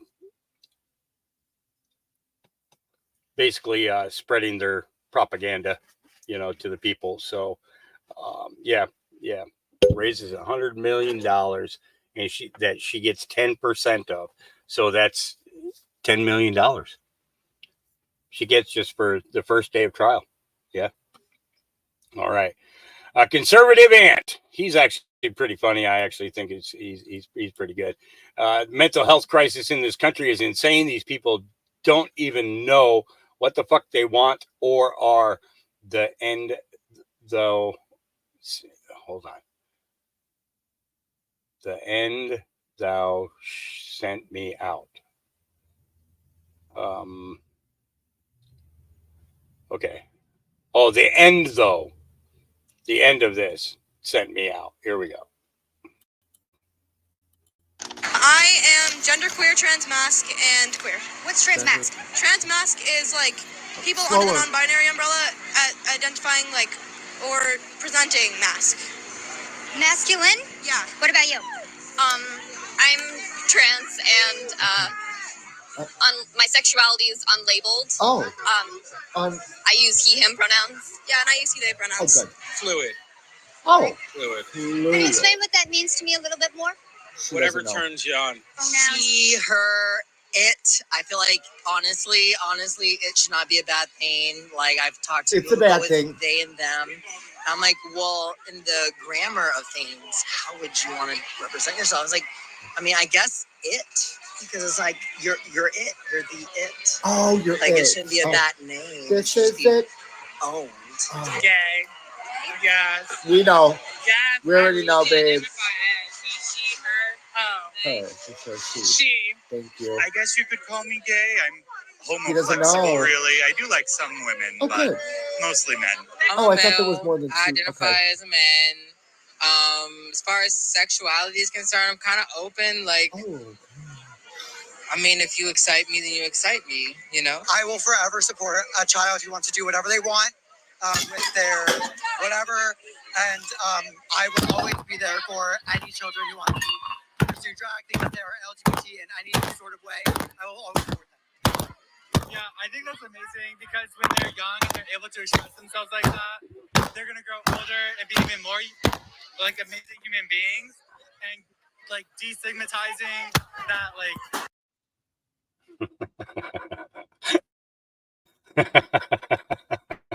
He is funny. He is funny. And he's involved with a conservative gay group that, you know, they all do stuff like this. And I think that's cool. You know, hey, live like you want to live, but what goes on in your bedroom, keep in your bedroom, you know, kind of thing, you know, is how I feel about it. You know, it's God didn't make anything imperfect. Man is what made it imperfect. Okay. And I don't feel it's my duty to rebuke somebody. You know, all I can do is give them the word, you know, the word of God. It's everything is up to them after that, you know. That's one of the things I like about LT is his take on it. And, you know, he just, you know, he doesn't back away because the person is so-and-so. What he does is he just gives them the word of God and let them make their own decision. You know, don't try to force it upon them, you know, because either they're going to come to him or they're not, one or the other. And, you know, I would rather be in a position where I'm giving them the out, right? I'm giving them I'm giving them the out. Okay. And in that process, I'm not degrading them in order to make my point, you know, because it's just the wrong thing to do, you know. All right. The rubber duck says, if you've corrected your status and you are a state national or a sovereign, you are no longer part of the beast system. However, since the beast system still exists, you need to operate within and around it. In doing so, it's important to understand and have empathy when you have no choice but to interact and engage with those operating within the beast system, including its policy enforcers or police. And what did I tell you guys a long time ago? I think we were talking about this 2 years ago. Police, the word, break it down. Policy E. Policy E. Okay. And basically what policy E equals is policy enforcers. Okay. So your county, your state, your city have policies, and they are the enforcement of those policies. like a corporate watchdog is for a corporation, okay, is the policing of their own, okay? And basically what police are policy enforcers.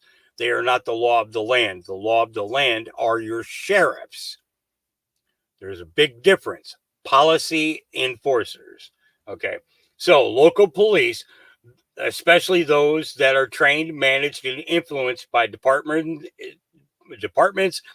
and superiors under Masonic control, simply do not know or understand the Constitution because they were never required to know it or memorize it. They are specifically trained to uphold the law of policies, statutes, codes, and ordinances, none of which are represented by, discussed, or protected by the Constitution, which is the law of the land. I don't have any idea. Oh, okay. So SMU, shit made up that nobody ever fought against. Shit made up. Okay, so that's what SMU stands for. I've been wondering what the hell. I've seen that on a couple of other posts. SMU. Now I know what SMU stands for. You can clearly see by watching this video the paradox that exists. It has nothing to do with race, religion, or political affiliation. We will not move past anything until the facade they built around us is destroyed completely. It's happening. But as you can plainly see, it's a long-term learning process that we are going to have to all come together to deal with. So before making an ignorant comment, do a little research and watch the video below and understand the point that I am clearly making. This is a 7-minute long video. This will give me time to go get another pot of coffee thrown on and go to the bathroom. And I'll be back with you after this video because I already watched it. Here we go. The reason I'm pulling you over is you got some dark tits on you. I just want to see license, registration, proof of insurance. I'm Detective Frazier. Yes. Yes. Hi, can you roll it down? No. I can't really see in there. It's okay. Can I get your license, registration, proof of insurance? Excuse me? Can I get your license, registration, proof of insurance? Oh, I don't got a license. Registration. Okay. What's the registration to this car? Like what state is it? What is your reason for pulling me over? You have tints on your front two. Tints on my front two windshields? Okay, is that a reason for pulling me over? Yes. It's a New York State violation. That's a New York City violation? Okay. Well, I'm in my vehicle right now. I understand that, but you have tinted windows. You cannot have tinted windows on New York State. Okay. I'm not in New York State. You are in New York State. No, I'm saying I don't have license registration. Okay. Yeah. All right. Give me 1 second.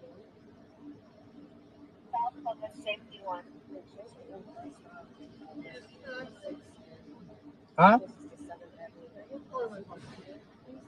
What seems to be the problem, officer? Like I explained to you, you have tinted windows. Okay, so if that's the problem, but that don't require for you to be pulling me over. Because y'all was behind me. There's a lot of cars riding by me right now. Your plate does not have a state. It's a custom plate that does not have a state. So I cannot. I don't drive. I'm a sovereign citizen. I'm a national, so I don't have to have plates. I can decorate my car any way I want. So what's the hold up?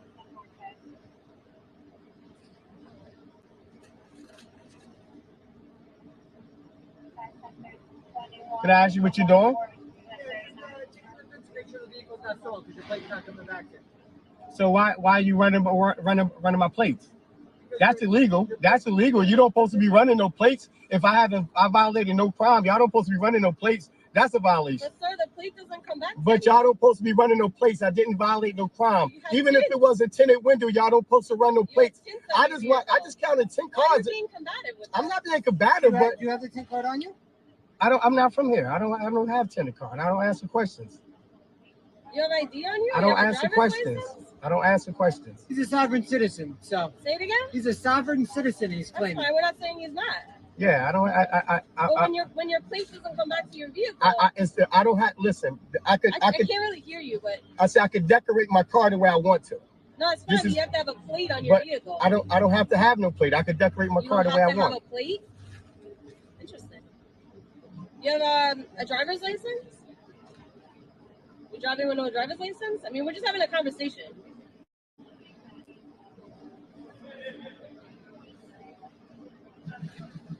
You don't have a driver's license? I plead the fifth. I can't hear you. I said I plead the fifth. But you're actually entitled to produce a driver's license, guys. I can show you ID. I told him over I can show you ID. Yeah, if you have ID. Yes, I can show you ID. So when you have a vehicle, you have to produce ID. Do you have a valid driver's license? I can show you my ID. I don't give up my passport. See. I can you can see it. I don't give up my passport. Sir, you don't So have a, you don't have a to. You don't driver's have. license? I got a passport. I got my Okay, ID. do you have a driver's license? I plead the fifth. Okay, so what is your name, sir? Let me see your ID again. I plead the fifth. I'm on tape letting them know I plead the fifth. My Fifth Amendment right is said I don't have to speak because they put their lights on behind.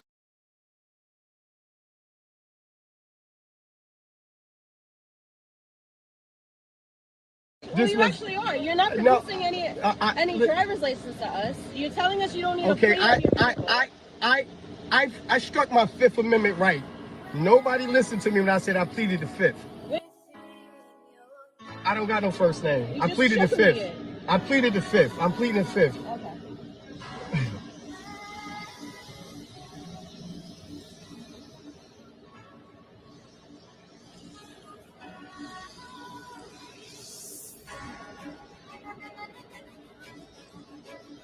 What is all this for, officer? What's up? What's all this for? I explained to you that the reason you're being pulled over is for the tints. You asked for identification. You provided identification to my partner. So we're going from there, all right? So give us 1 second and we'll get you on your way. Okay. Okay, I have a first one. I'll let you know. We'll figure it out. Right, well, okay, all right. Okay,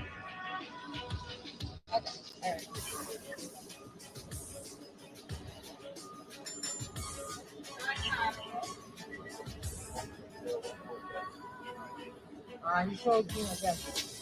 So, you saw his passport, right? Yes, I got it on camera. Well, I didn't get your first name, sir. I have to do a report. You don't have to do no report on me, ma'am, and I plead the fifth. I showed you my ID.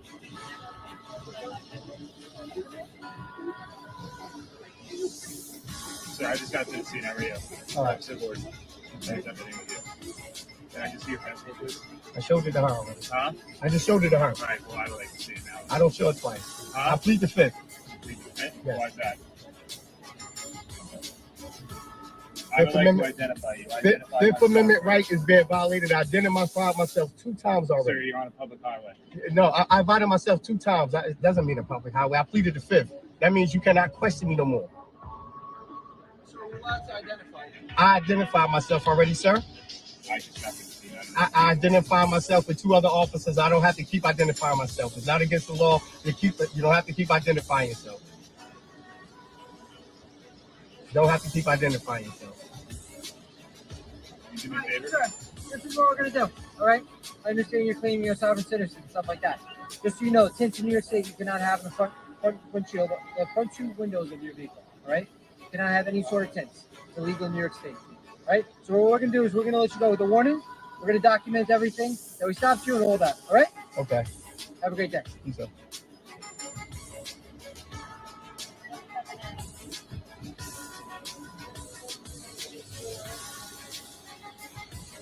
And that's how y'all do it.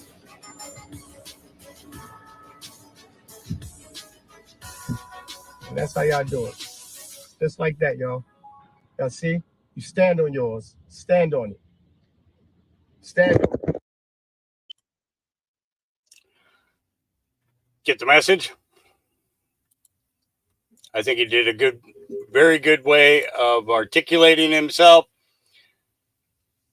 and explaining himself and explaining their own rules to them. You have to be able to operate in the system without being in the system. All right. We need to eat babies. Remember this?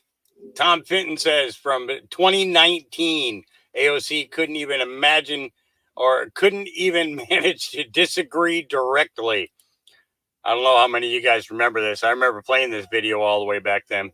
Here we go. We're not going to be here for much long because of the climate crisis. We only have a few months left. I love that you support the Green Deal, but it's not getting rid of fossil fuel. It's not going to solve the problem fast enough. A Swedish professor saying, we can eat dead people, but that's not fast enough.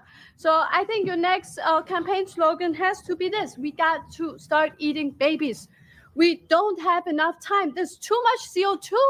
All of you're a pollutant. Too much CO2.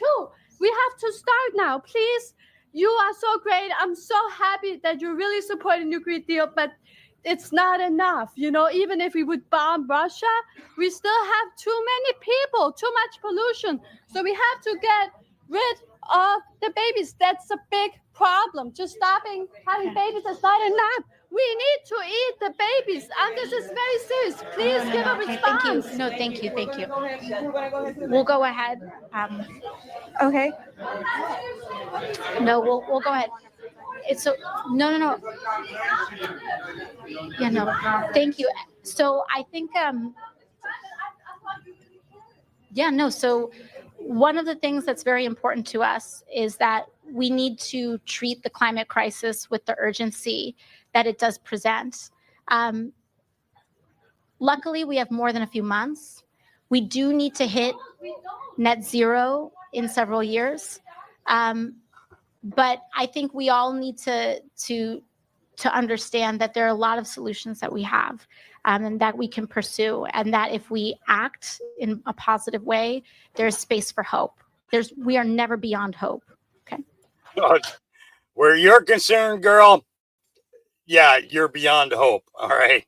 That poor girl was standing up talking all the smack that you've been laying on them all these years, and then talking about eating children, and you just had no response to that. You're sick and demented. Go back to I can't even tell you to go back to being a bartender, because I think you belong in a prison cell, But we know you were hired as an actor to play a congresswoman. How do we know that? Because your brother dropped the ball on you. Yeah. Johnson gets one briefing in a skiff, and all of a sudden he thinks Russia, China, and Iran are an axis of evil. He is either incredibly gullible or he is compromised. Regardless, he is unfit for office. This dumbass is openly admitting he wants to fund World War III. I'm doing here what I believe to be the right thing.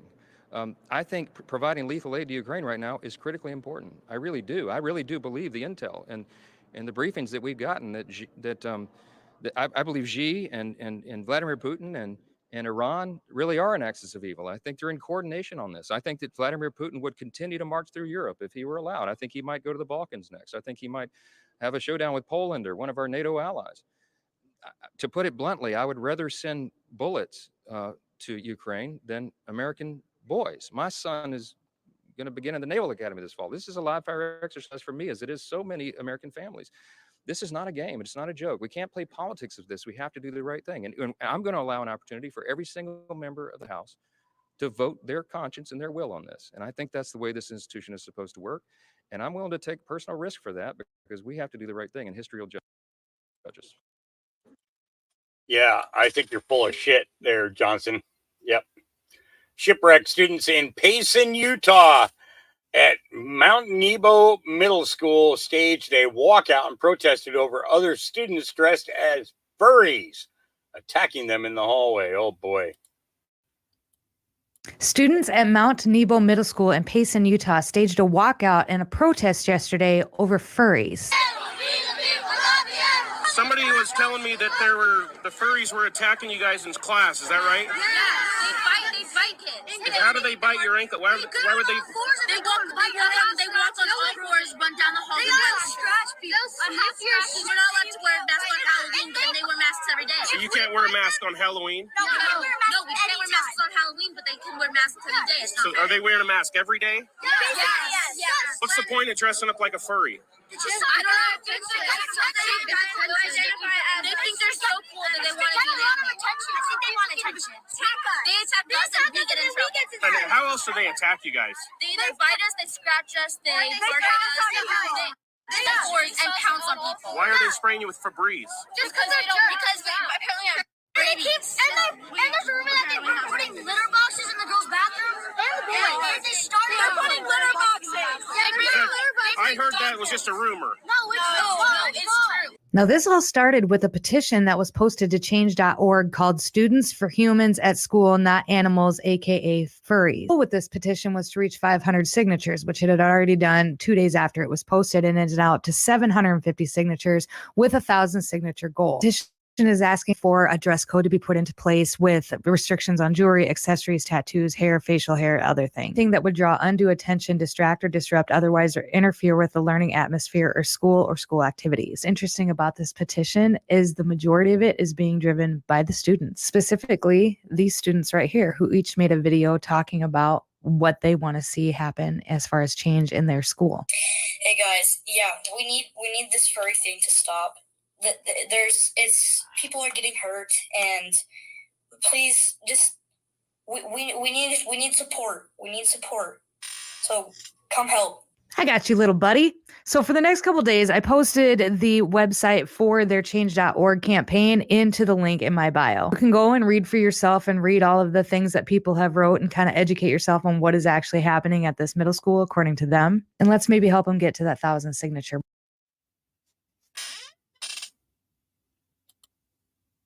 Yeah, what she said. Did she put the link in there? She did. Look at that. You gotta love it. Okay, so open link in a new tab.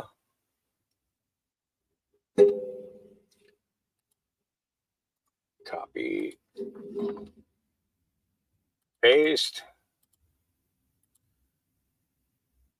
And just to give an update on this, there has been 1,661 signatures. Next goal is 2,500.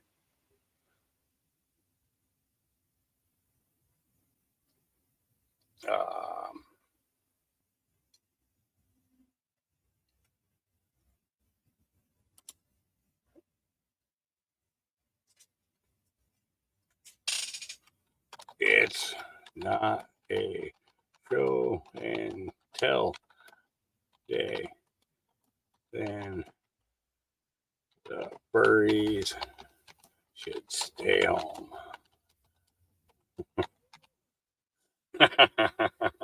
Sign this petition.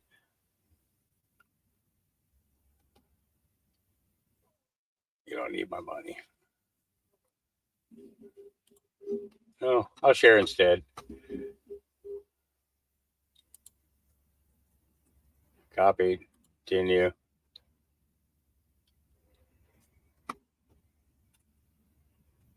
Yep. There you go. All right. So, yeah, support the kids. Trying to make a change. Okay. Tara Bull says 2 boys gang raped a 9-year-old in a school bathroom. They were suspended for a day. Another boy said illegal alien in English class. He was suspended for 3 days. What is wrong with this world? So a family of Portland girl 9 filed a $9 million lawsuit against school where she was gang raped in the bathroom by 2 boys with the attackers suspended for just 1 day. And then here's the other one, student suspended for using the term illegal alien in English class. Yeah. Hurt feelings reports. Yeah. Heartbreaking and infuriating. Dad with stage 4 cancer struggling to evict squatter while paying for home on top of medical bills. Since September, Thomas Wooding has been hospitalized 10 times, fighting stage 4 pancreatic cancer. At the same time, he's still fighting to evict a tenant who he claims is now a squatter. Wooding says he's not received rent on his 4th Avenue condo in Park Slope since June 2023. I made so many impassioned pleas to please vacate my unit.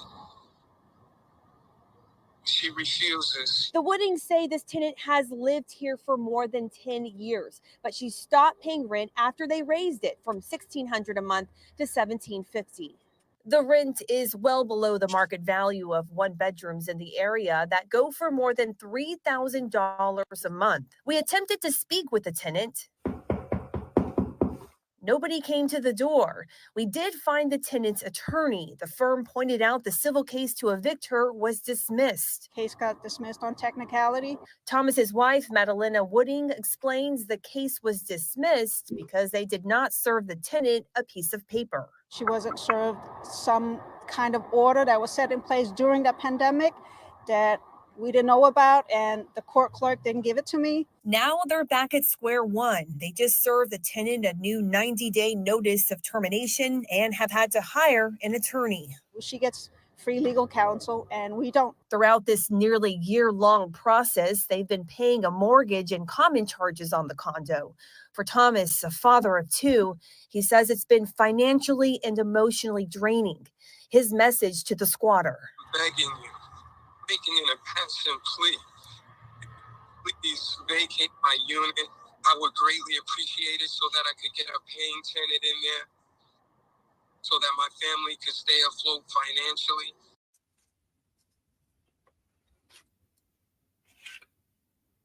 Yeah. The shit going on. Remember this one?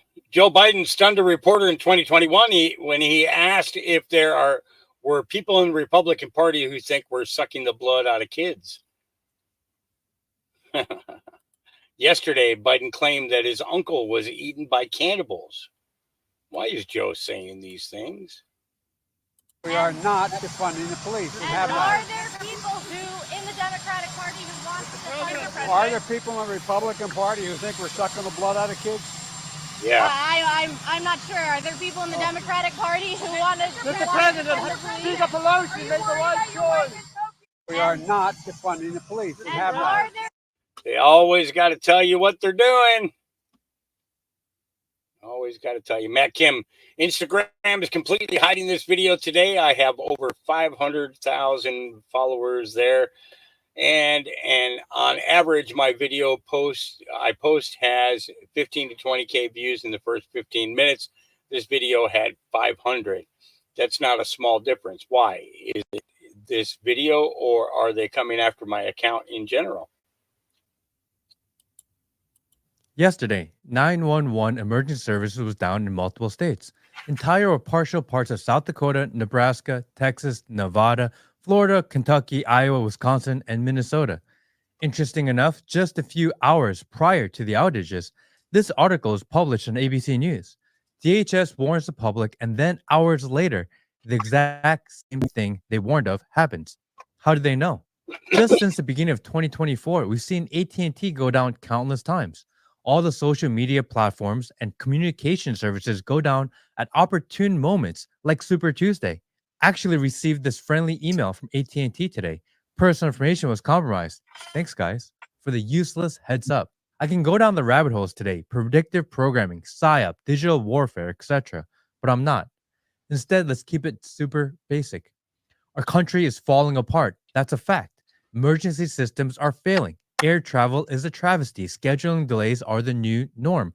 Planes are literally falling apart. Trains derail. Bridges fall. With an illegal migrant crisis, every major city is completely overrun. Homelessness and rampant drug use is out of control. Online censorship is ramping up as the platforms are controlling what you can see and say. Everywhere you look, it's war. There's only two explanations, really. One, this is all intentional, but we'll save that for another day. Or two, the leadership is incompetent. Because according to the White House press secretary, I have a couple of things I can share with what the president is doing today. As he always does, he's working around the clock, focusing on the issues that matter to the American people, everyday Americans, obviously.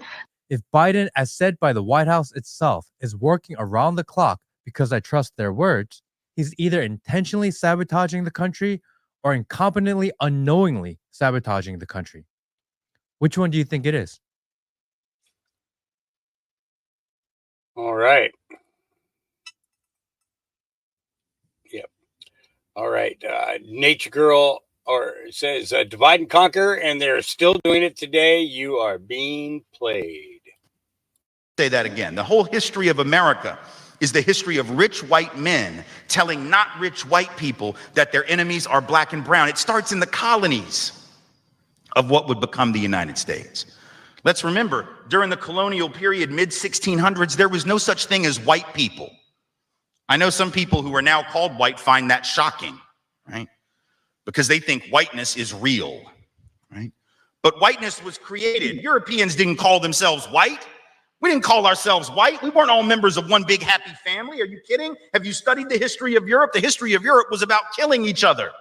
That's what we did in Europe. We just killed each other before we figured out there were other people to kill. We just killed each other, right? I mean, that was the history of Europe. The English hated the Irish, right? Northern Italians didn't even think that Southern Italians were Italians. The Germans hated everybody, and everybody hated their ass right back, right? There was no team called white, no race called white, but all of a sudden, in the middle of the 1600s, there was. Why? Why was it suddenly necessary to create this thing called the white race? Well, because rich people can count, that's why. And so rich folks looked around, the ones that owned all the land, you know, in the colonies, the colonial elite looked around and they realized something, that they were heavily outnumbered by African enslaved folks, by European indentured servants who were just one level above a slave, or other Europeans who weren't technically indentured servants, but they were still peasants, didn't have any money, didn't have any land, and they could do the math. They added it up and they were like, damn, we got to figure out a way to split these folks apart from one another, or they're going to rise up and take our stuff, right? Because after a while, these black folks who were enslaved Africans and these quote unquote white folks who were poor Europeans are going to figure out they're all getting played by these rich people, right? So ultimately the rich figure out they got to come up with some way to get somebody in that group on their team. The easiest thing is to get the poor Europeans, right? Because at least they look like you. They sort of share some of the customs and the culture. So they all of a sudden create this thing called whiteness and they say, now you're part of the club. Now we're going to let you testify in court, enter into contracts, vote, at least if you're a man, own a little bit of land, at least if you're a man, right? And we're going to get rid of indentured servitude. No more of that, because you're too good for that. And we're going to take the white men, now called white men, and put them on the slave patrol to keep black people in line. Give them a horse and a gun and a badge and make them feel big and powerful, right? They're still poor. They still don't have anything. They didn't pay the slave patrol well, right? Just exploited them, used them as a buffer between the elite and the other poor folks, particularly poor folks of color. And pretty soon the rebellions that occasionally happened where black and white got together to overthrow the elite, those stopped because the divide and conquer had begun to work, right? You could turn people against each other by telling those poor white folks, they got to keep these black people in line. And so that divide and conquer gets initiated in the colonies, rich white men telling not rich white people that their enemies are black and brown. Yeah. Been hearing this a long time, haven't we? Yep. All right. U.S. Congress does not even pretend to represent the American people anymore. True enough. Who put this out? Who shared this? Wall Street Apes. Okay, here we go. No. Why would we fund that? That's my question for the Republican leadership. Why will you fund that? Let me be very clear. I will not continue to fund a government at war with the American people. We are here to change it. It is time to end it. And I'm proud to stand with these patriots to do that. Yeah, I wonder if there was more context to that than that, but we'll check later and see. All right. I mean, therefore I am. Update: the New York City squatter featured in the viral video after the rightful owner of the house was arrested has been charged. Brian Rodriguez, who not only squatted but also rented rooms, was charged with burglary, grand larceny, and other crimes.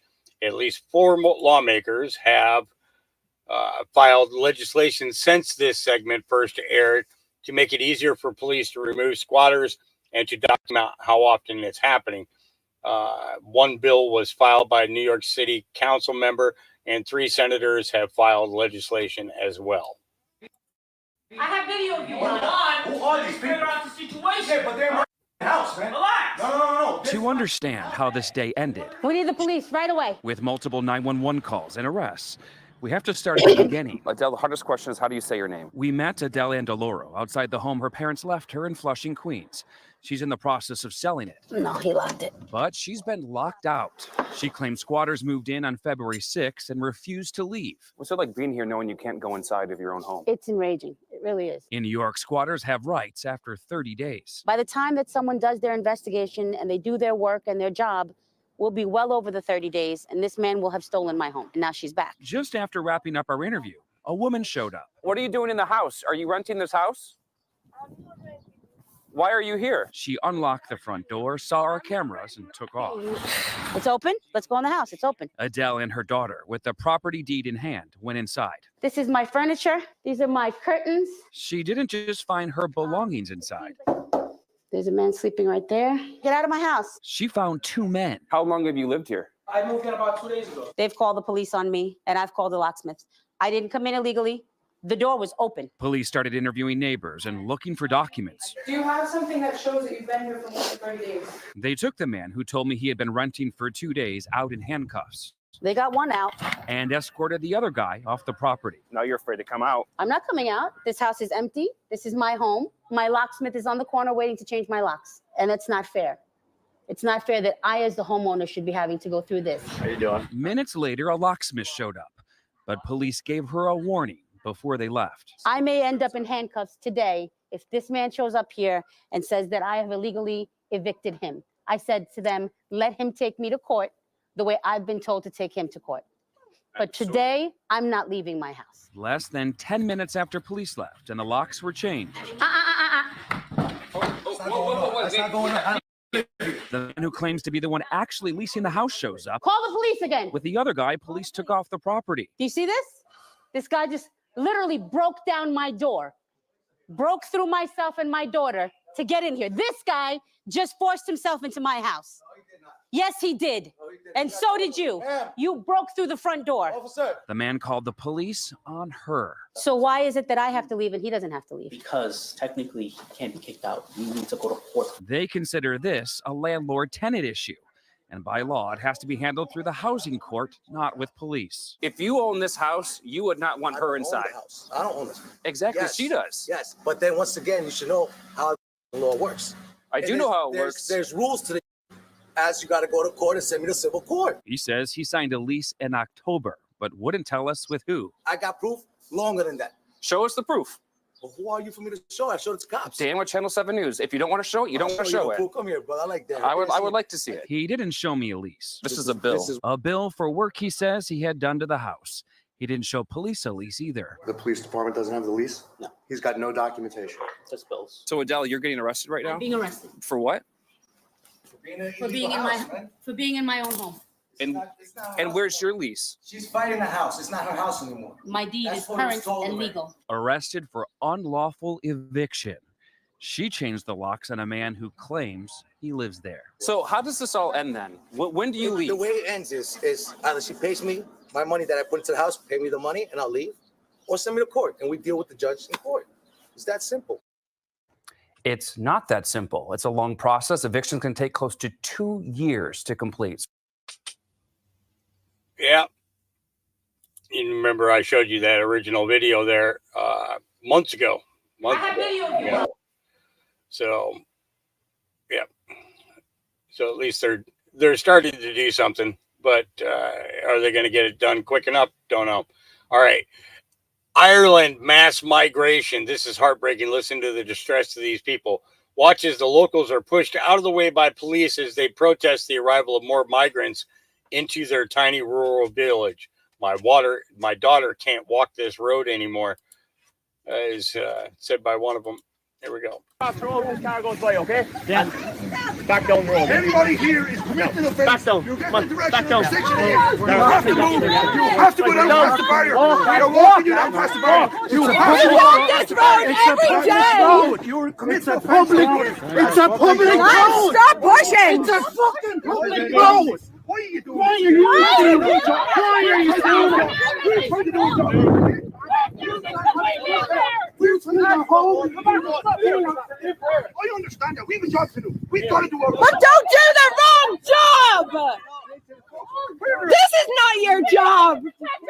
Come on! Come on! You're supposed to protect us, not put them in here. Where's the rest of them? Get up here. They're having their lunch. You okay, Aoife?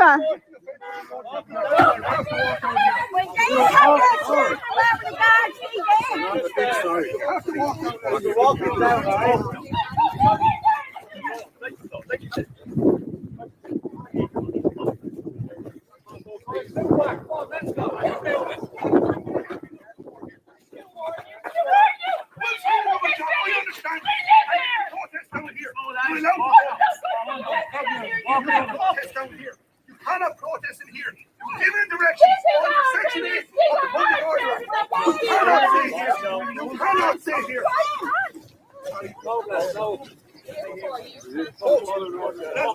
Whoever needs to stay here, anyone else has to be behind the fire. He can go. Let's go. They're in behind the gate line. On Aoife. Let's go, folks. They're going to arrest us if you want to walk on the road. You're in here, lads. Give her a chance. Give her a chance, will you? Come in here, lads. Aoife, come here, come here. Everyone line up across. Line up across. Lads, line up across. Come on, Get it? Let's see ya. Lads, go that way then, go. If you go, you go. Line up across. Do not leave them out there. Yeah. Look that way, everyone.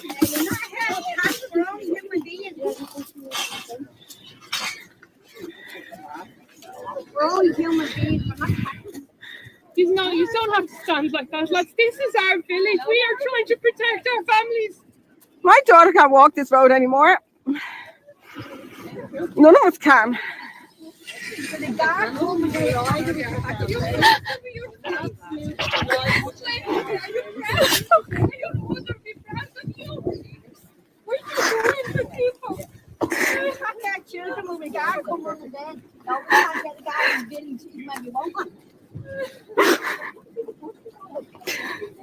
I'll get promoted out of this village. Ryan, they can do what they want in our village. They can do what they want.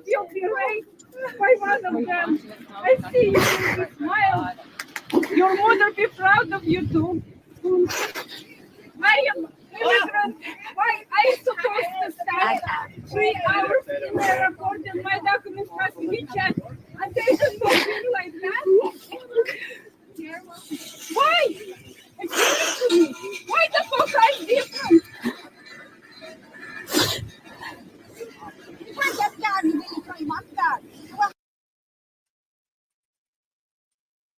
Yeah.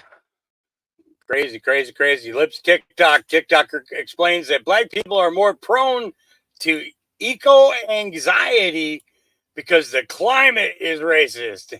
Is anything not racist these days? Oh my God, here we go. Eco-anxiety is an environmental justice issue that disproportionately impacts Black youth. Let's talk about it. According to the American Psychological Association, eco-anxiety is defined as a chronic fear of environmental doom, and that may include feelings of worry, guilt, shame, despair, and even hope. However, just as the climate crisis doesn't impact people and communities the same, neither does eco-anxiety. When we fully understand the relationship between social determinants of mental health and climate change, we begin to understand that the nature of a person's eco-anxiety is also informed by systemic factors that exacerbate the ways that it's felt and addressed. Communities of color, and particularly Black ones, are more vulnerable than white ones to sea level rise, wildfire, and heat waves linked to climate change. Black youth are more likely to reside in hotter regions that trap and radiate heat, have the highest asthma rates in the country, and are increasingly more likely to experience mental health illness, all while having fewer avenues to really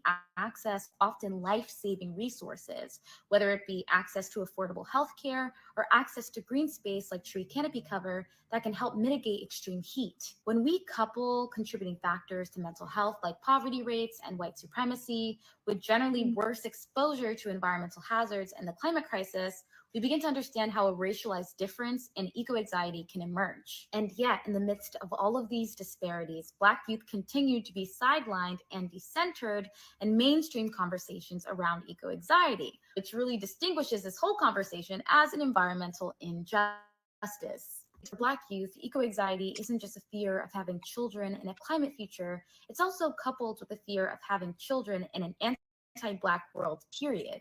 In a world already failing to address a Black maternal health crisis, let alone a climate crisis.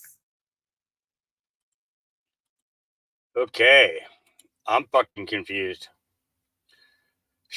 All right. MTG says the days of the old Republic Party that wants to fund foreign wars and murder people in foreign lands while they stab the American people in the face are over. Yeah. You guys going to keep on doing it until we get you all out of there. I'm going to issue a challenge to Mike McCall and Mike Johnson and everyone. If you have proof that Vladimir Putin is going to march across Europe, going to go all the way to Kiev, take Poland next, and then keep on going, unclassify it. Declassify that proof and show it to the American people. Prove to the American people why they need to send their hard-earned money over there. Prove it. I dare you to prove it, because you do not have the proof. And they're not capable of showing it, Steve. This is the biggest, most repulsive scam, and it's been happening for decades, and it's all they claim to protect American jobs and to keep the military-industrial base going and employed, and it's all for our economy. This is not an economy anybody wants. We don't want an economy built on people's blood and dead bodies in foreign countries. We want an America first economy, and from now on, Steve, we are going to demand it from our Republican leaders. I don't care if the Speaker's office becomes a revolving door. If that's exactly what needs to happen, then let it be. But the days are over of the old Republican Party that wants to fund foreign wars and murder people in foreign lands while they stab the American people in their face and refuse to protect Americans and fix our problems over here. Well, when I find myself in times of trouble, Mother Mary comes to me,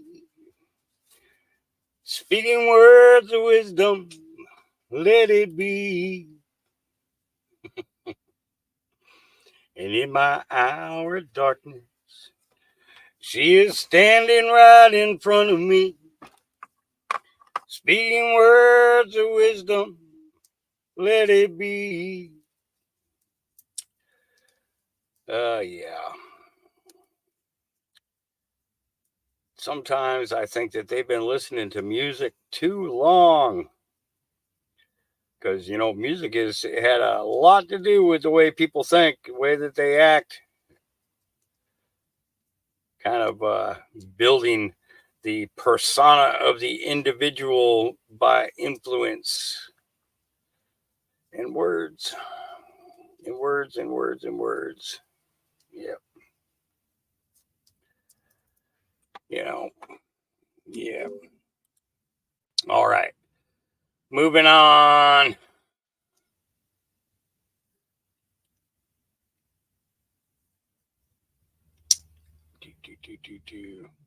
Hey, Rob. Good to see you, man. All right. Moving on. Karma. They want to bring it all back. It's either us or them. This is go to hell. Brave EU politician delivers the damning message to global tyrants. We just need to find a way to wake the people up, because the point is simply this. It comes down to a choice. It's either freedom, democracy, and the rule of law, or enslavement. There is no such thing in between. There is no such thing as a little freedom, a little democracy, a little rule of law, just as there is no such thing as a little enslavement. So that's the choice. It comes down to it's either the globalitarian misanthropists or the people. It comes down to it's either us or them. And that's, I think, what this really is all about. Now, when my colleagues and I were elected to this parliament, there was no question about it. We were on the side of the people, because the people actually pay us to act in their best interest. That's our job. And once again, I will say to every single elected representative around the world, to every single member in every elected government around the world, if you do not unequivocally stand with the people and serve in their best interest, act in their best interest, you have no place in any parliament or in any government. You belong behind bars. You may even rot in hell for all I care at this point, because that's exactly what you deserve if you sell out the people.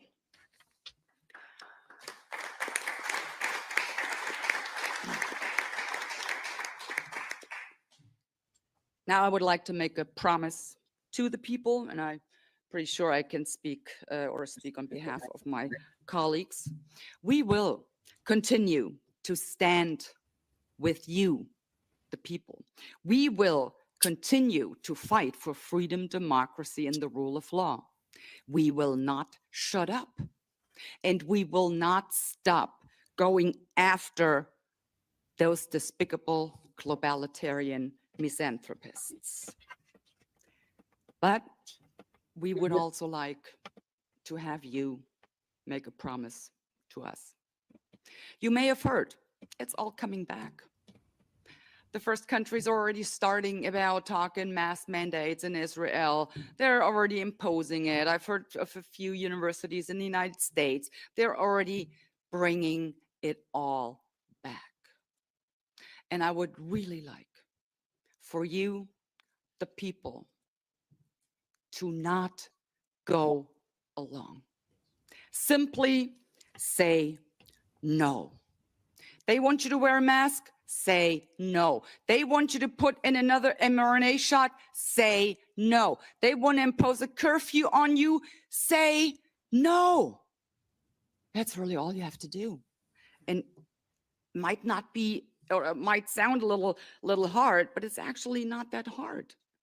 Because once you've made it clear to them that you will no longer go along, once you've let them know, they cannot scare you anymore.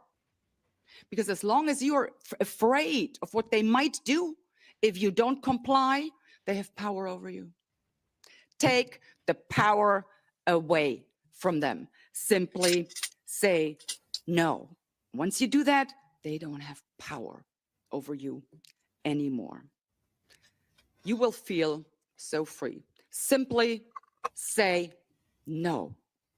And considering what we've heard today, and considering what we've seen in the last 3 years, considering what we know they want to implement, heck, you might even be well within your right to tell them to screw themselves and go to hell.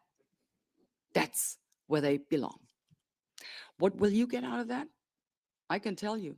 Once you've done that, once you've told them to just go to hell, they no longer have power over you, you will have an incredible feeling. Kind of like a sensation of freedom will swap through your body. I promise. You will feel so relieved. And this is the state of mind that I would ask all of you to get to. Simply don't let them grind you down anymore. You are worth it. You are deserving of just standing up for yourselves and tell them all to go to hell. Thank you very much. Yep. I like her. She's put out quite a few good statements, from what I've seen. Let's see.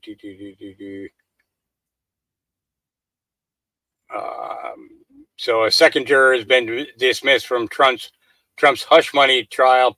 Circulating reports say he was dismissed because the defense found he was arrested in the early 90s for tearing down conservative political posters. Well, at least they're seeing stuff. Okay. I took some photos on that day that look similar to what was shared in this video. What do you all think? There is a lot of suspicious stuff happening in our sky, and weather events have not been normal. We saw that video where you'll see it here. Here we go. I am a high-level military liaison between the Pentagon and NASA.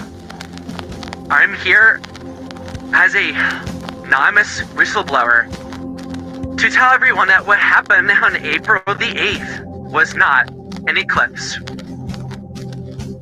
What happened on April the 8th was called Project Pegasus.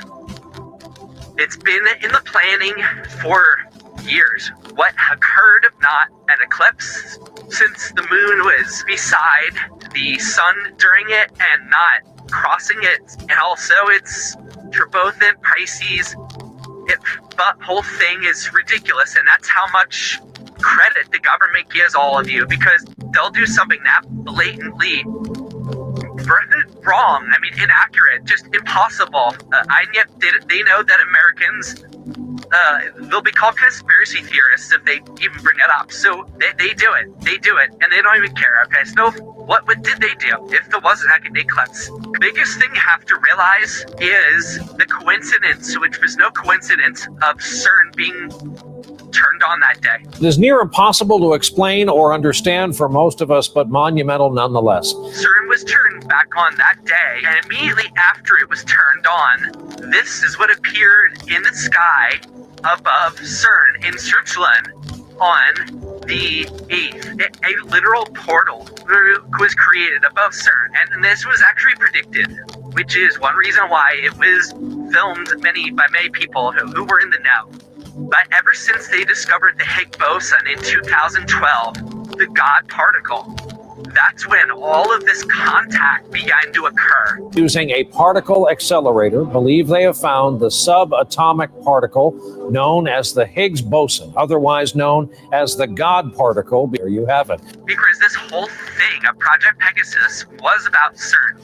Through its experiments with the God particle and particle acceleration in general, they achieved quantum entanglement. Quantum entanglement is a phenomenon when, by working at the quantum level and getting to the true incredible energy of particles, once they combine or collide, there was something that occurred where the quantum entanglement manifested in a being emerging from another dimension, another alien being that emerged. Through that, this was a couple years ago, through that introduction, through that communication, three governments got involved in a negotiation that occurred in a very bizarre way, because it didn't actually happen in person. I'm not going to waste time explaining how the negotiations happened, but between Russia, China, and America, they dealt with this species, and this species offered a deal.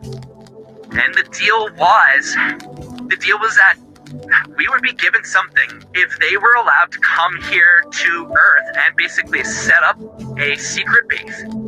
What did we get, and what's their secret base about? Okay, I'll just quickly tell you. What we got was AI. Think about it. Didn't AI emerge out of nowhere in 2023? And didn't it emerge, not just out of nowhere, in an incredibly mature, sophisticated level of complexity that kind of makes sense for a new technology? And even now, 1 year into it, a year and a half into it, whatever we're at, it's getting scary what it can do. It's indistinguishable from reality in some cases. Okay, so that's where we're at 2 years into AI, and that's because AI, like a lot of our technology, like the microchip and other things that we got from Roswell and the Grace, this is another technology from another higher level species. And let me just add this, for those who think that AI is about making funny pictures or interesting videos and stuff, sure, it can do that, and that is the consumer-facing end of this technology. But if you knew the intent of AI in terms of how it will impact your everyday life very soon, you might take a gun to your head and blow your brains out. It is that radical of a shift. What the government intends to do with this shiny toy called AI. So that's what we got. In return, they got basically the southern half of Antarctica below the South Pole. And that is what, well, let me, first things first, what the hell happened if not an actual eclipse? Well, a couple things. Number one, they required, in order to do this, and when I say do this, the event to happen on the 8th was the alien species coming through to our dimension. In order to come through, they required a few things. Number one, they required loosh. What is loosh? Loosh is the energy expended and exhibited by human beings when they are collectively excited and focused on something, like at a rock concert or during church or something like that. Oh, it's emotional. I can't explain why, but it is. We had tears, we had screams, we had fireworks.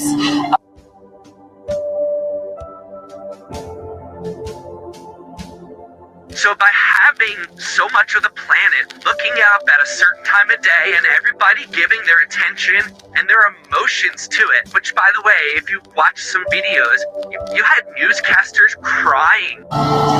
It just took my breath away, the whole thing. That was a bit odd that they were crying. And the reason they were crying was because it was an incredibly emotional thing because the aliens made it so.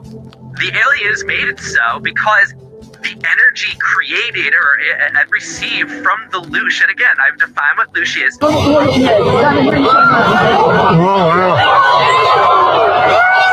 look at that. What's that all about? That loosh energy, coupled with the energy of the sun, allowed them at the time of the quote-unquote eclipse for their mothership, which is what that circle was. It wasn't the moon. Their mothership came out of nowhere, entered into the area of the sun, stopped. Did you notice how it stopped for an inordinate amount of time in the center when it should have been continuing at the very slow crawl rate that the moon typically does? Well, it didn't. It stayed there for a bit of time. And that's insane, okay? That's another blatant giveaway. And again, the government thinks that no one's going to notice, or if they notice, they'll be branded a conspiracy theorist, and they don't care. So they just allowed it to happen. This ship basically connected with the sun at that moment and got an incredible amount of physical energy required for them to enter through the dimension. Coming in from another dimension takes an incredible amount of energy. The sun and our loosh did that. At that point, the ship went around the back of the sun. Did you notice that we didn't see anything depart? It just sort of disappeared into the sun. Well, it kind of did. It went around to the back, and it all actually docked there where it is at this moment that I speak. What happened next? Well, from that energy, from that loosh, from that focus, from that also that actual hydrogen-based nuclear energy it got from the sun, it was able to send a massive amount of ships and individuals of their race through the Earth into an area just north of the Antarctic base that they're going to take over. The waves, if you look at the waves stuff, the things that happened on the wave map during that time, okay? April 9th, 2024, the day after the solar eclipse, something terrifying lurked off the coast of Antarctica. Radar systems detected a monstrous wave anomaly, an area larger than Texas with 80-foot waves. The anomaly moved up towards South Africa. At the same time, Cape Town witnessed a horrifying sight. The ocean receded dramatically, as if dragged away by some unseen force. Beaches were left exposed, waves vanished. What really happened? A glitch in the system? A creature? Or something yet to be seen? And they had the audacity to tell the public it was a glitch. It wasn't a glitch because there is tons of video and evidence of people in South Africa running from, mini tsunami level waves that were created by these ships becoming USOs, going underwater. And from doing that and establishing themselves there, they were able to then make their move to the southern part of Antarctica. They also took animals. We're going to talk to Jason about some of the changes that we've heard. Birds making more noises. And It's fun to see all the animals act up. Anything you noticed with the animals as you were sitting back there just a minute ago? They get very active now. The fish were jumping out of the water a lot. Animals were a big part of the deal. Of course, taking humans was off the table from our governments, but they allowed that animals to be taken, and animals reacted weirdly during this quote-unquote eclipse. Also, the government is presently asking for reports of animal behavior because they know exactly what's going on and they want to know how it affected them. The reason why there was disasters declared and all the National Guard and all that was because the government doesn't know if they can trust these people, okay? They're still getting to know them. And we didn't know what would happen, really. We were told the government's with them, and we have it all on paper. I mean, I have packets of reports about what we were told by this species of what happened. But we had to be prepared in case it got crazy, in case something went off script, in case there was some invasion. I mean, we had to prepare for the worst because we didn't know if we could trust. I think the craziest secret that I have to divulge, though, about this whole thing is that the two rockets that NASA shot on the 8th, coincidentally, to quote-unquote observe what was the official narrative. Well, guess what, people? It was half true. They were shot up there to observe, but there happened to be actually 4 astronauts in those rockets, 2 in each. And they rendezvoused with the mothership because those astronauts are part of an exchange program that we initiated with these species. And it's actually 3 men and 1 woman, are going to be going, well, the first to them on the mothership for, I think, at least 2 years is what's scheduled. And then back to the home planet, which I'm not comfortable divulging the location of their home planet yet. It looks like we can trust them for the time being. Everything went as planned.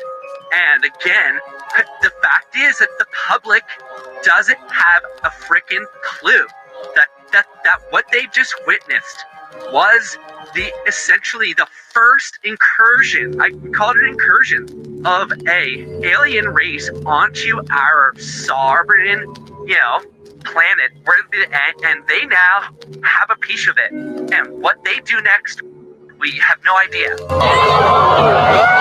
Whoa, look at that.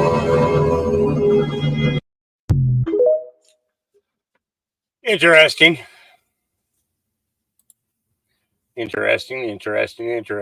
Yep. All right.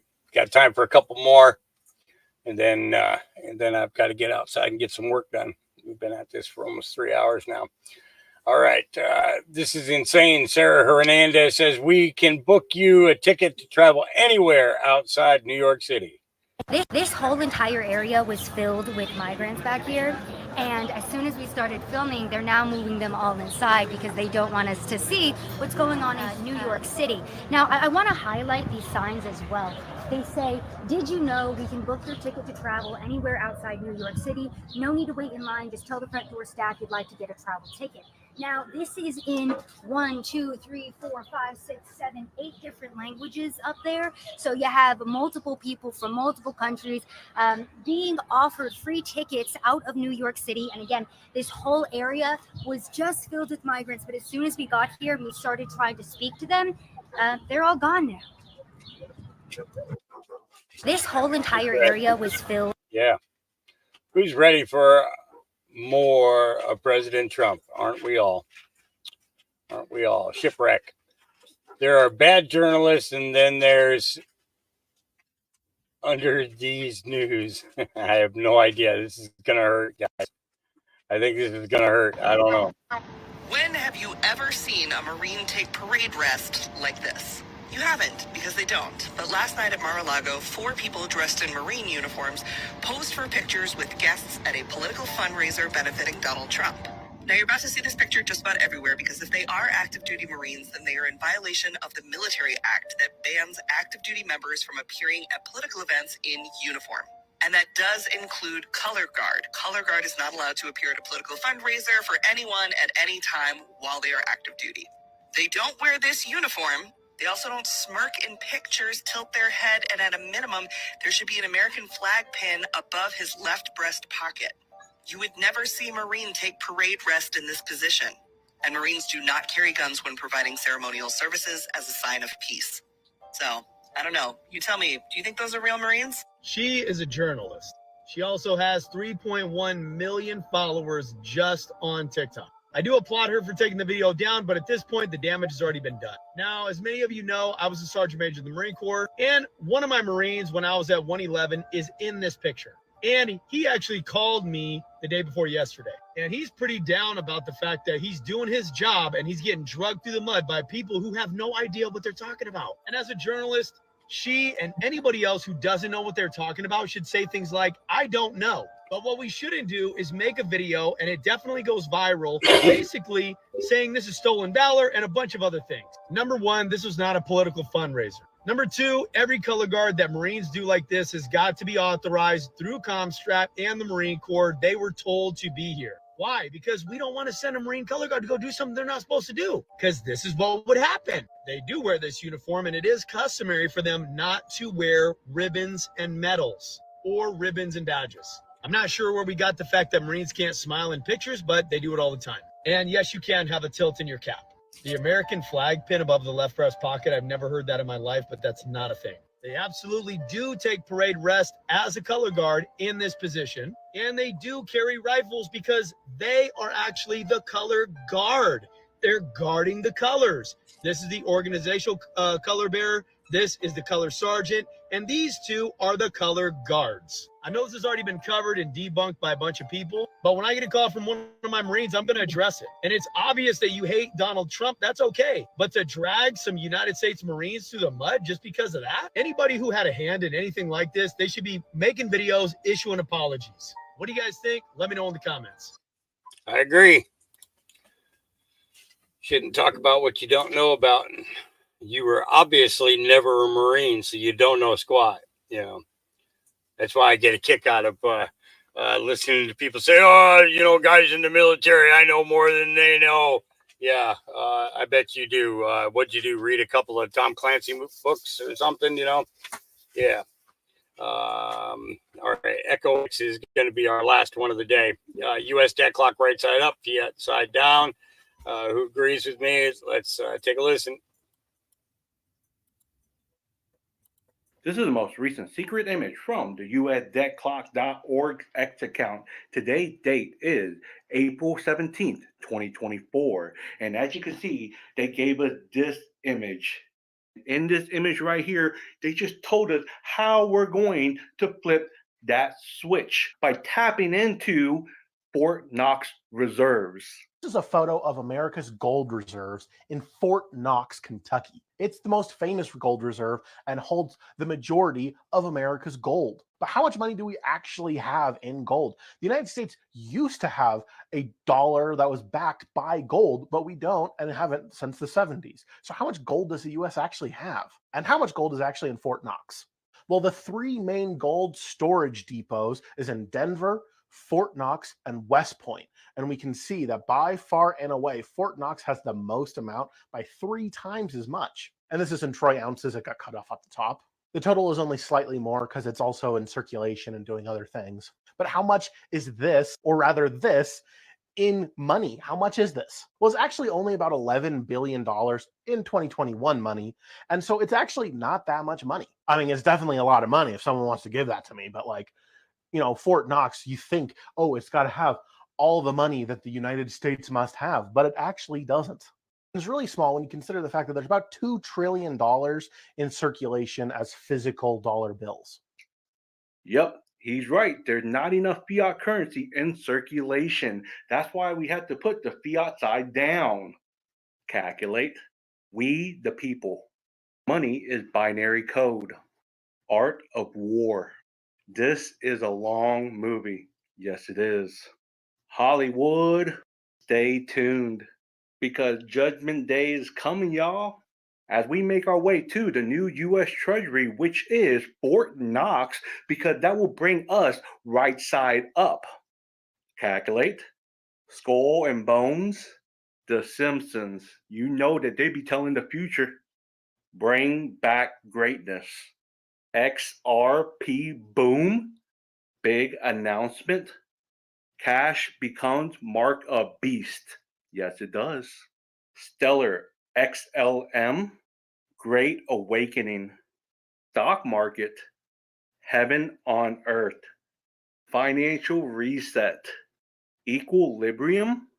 Zimbabwe RV. Marty McFly. The end is now. Time to play. And create that new asset-based debt-free currency. Calculate. The Antichrist hates the banks and Jews? Really? Wake up, Neo. The Matrix has you. Christian church, get them out the church now. Follow the wizard. With the abundance and the freedom comes obligations. The new kingdom of God is near. Expose the Jews. Everyone on earth was born for a good reason. Yes, we were. That is payable to the bearer on demand. Calculate. Beauty and the Beast. Seventh seal. Light exposes darkness. XRP marks the spot. Santa surfing beach broadcast. Nuclear war already happened. It's all a show. XRP will replace Swift. The event is coming soon. BlackRock will buy a wall of XRP.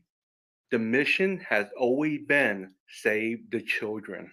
You don't think it's going to happen? You can get with this or you can get with that. And I understand everybody is tired of this shit show going on. But I'm going to tell you right now, we are closer than we have ever been before. Everybody's waking up. Everybody's starting to ask that question. They want answers, okay? I want to know why Fort Knox hasn't been audited in a long time. I'm getting two different answers from 1953 to 1985. Now, I'm putting it out there that we should have an audit done. Hey, if they're not going to let us audit the Federal Reserve or any of those government branches, make sure we have that audit for Fort Knox so we know how much gold is in our vault, Joe. I'm on vote on that one. And after we figure out how much gold and asset that we actually have, we create a new currency and we bail out on these guys. Kick them out, bro. You really want to be associated with that thing? What's in here, you all? That's our money. That's our reserves. Y'all have to understand that. Don't let these guys play games with you. Know what you hold. Let's go. All right. That was Echo. That was Echo X there on X. All right, guys.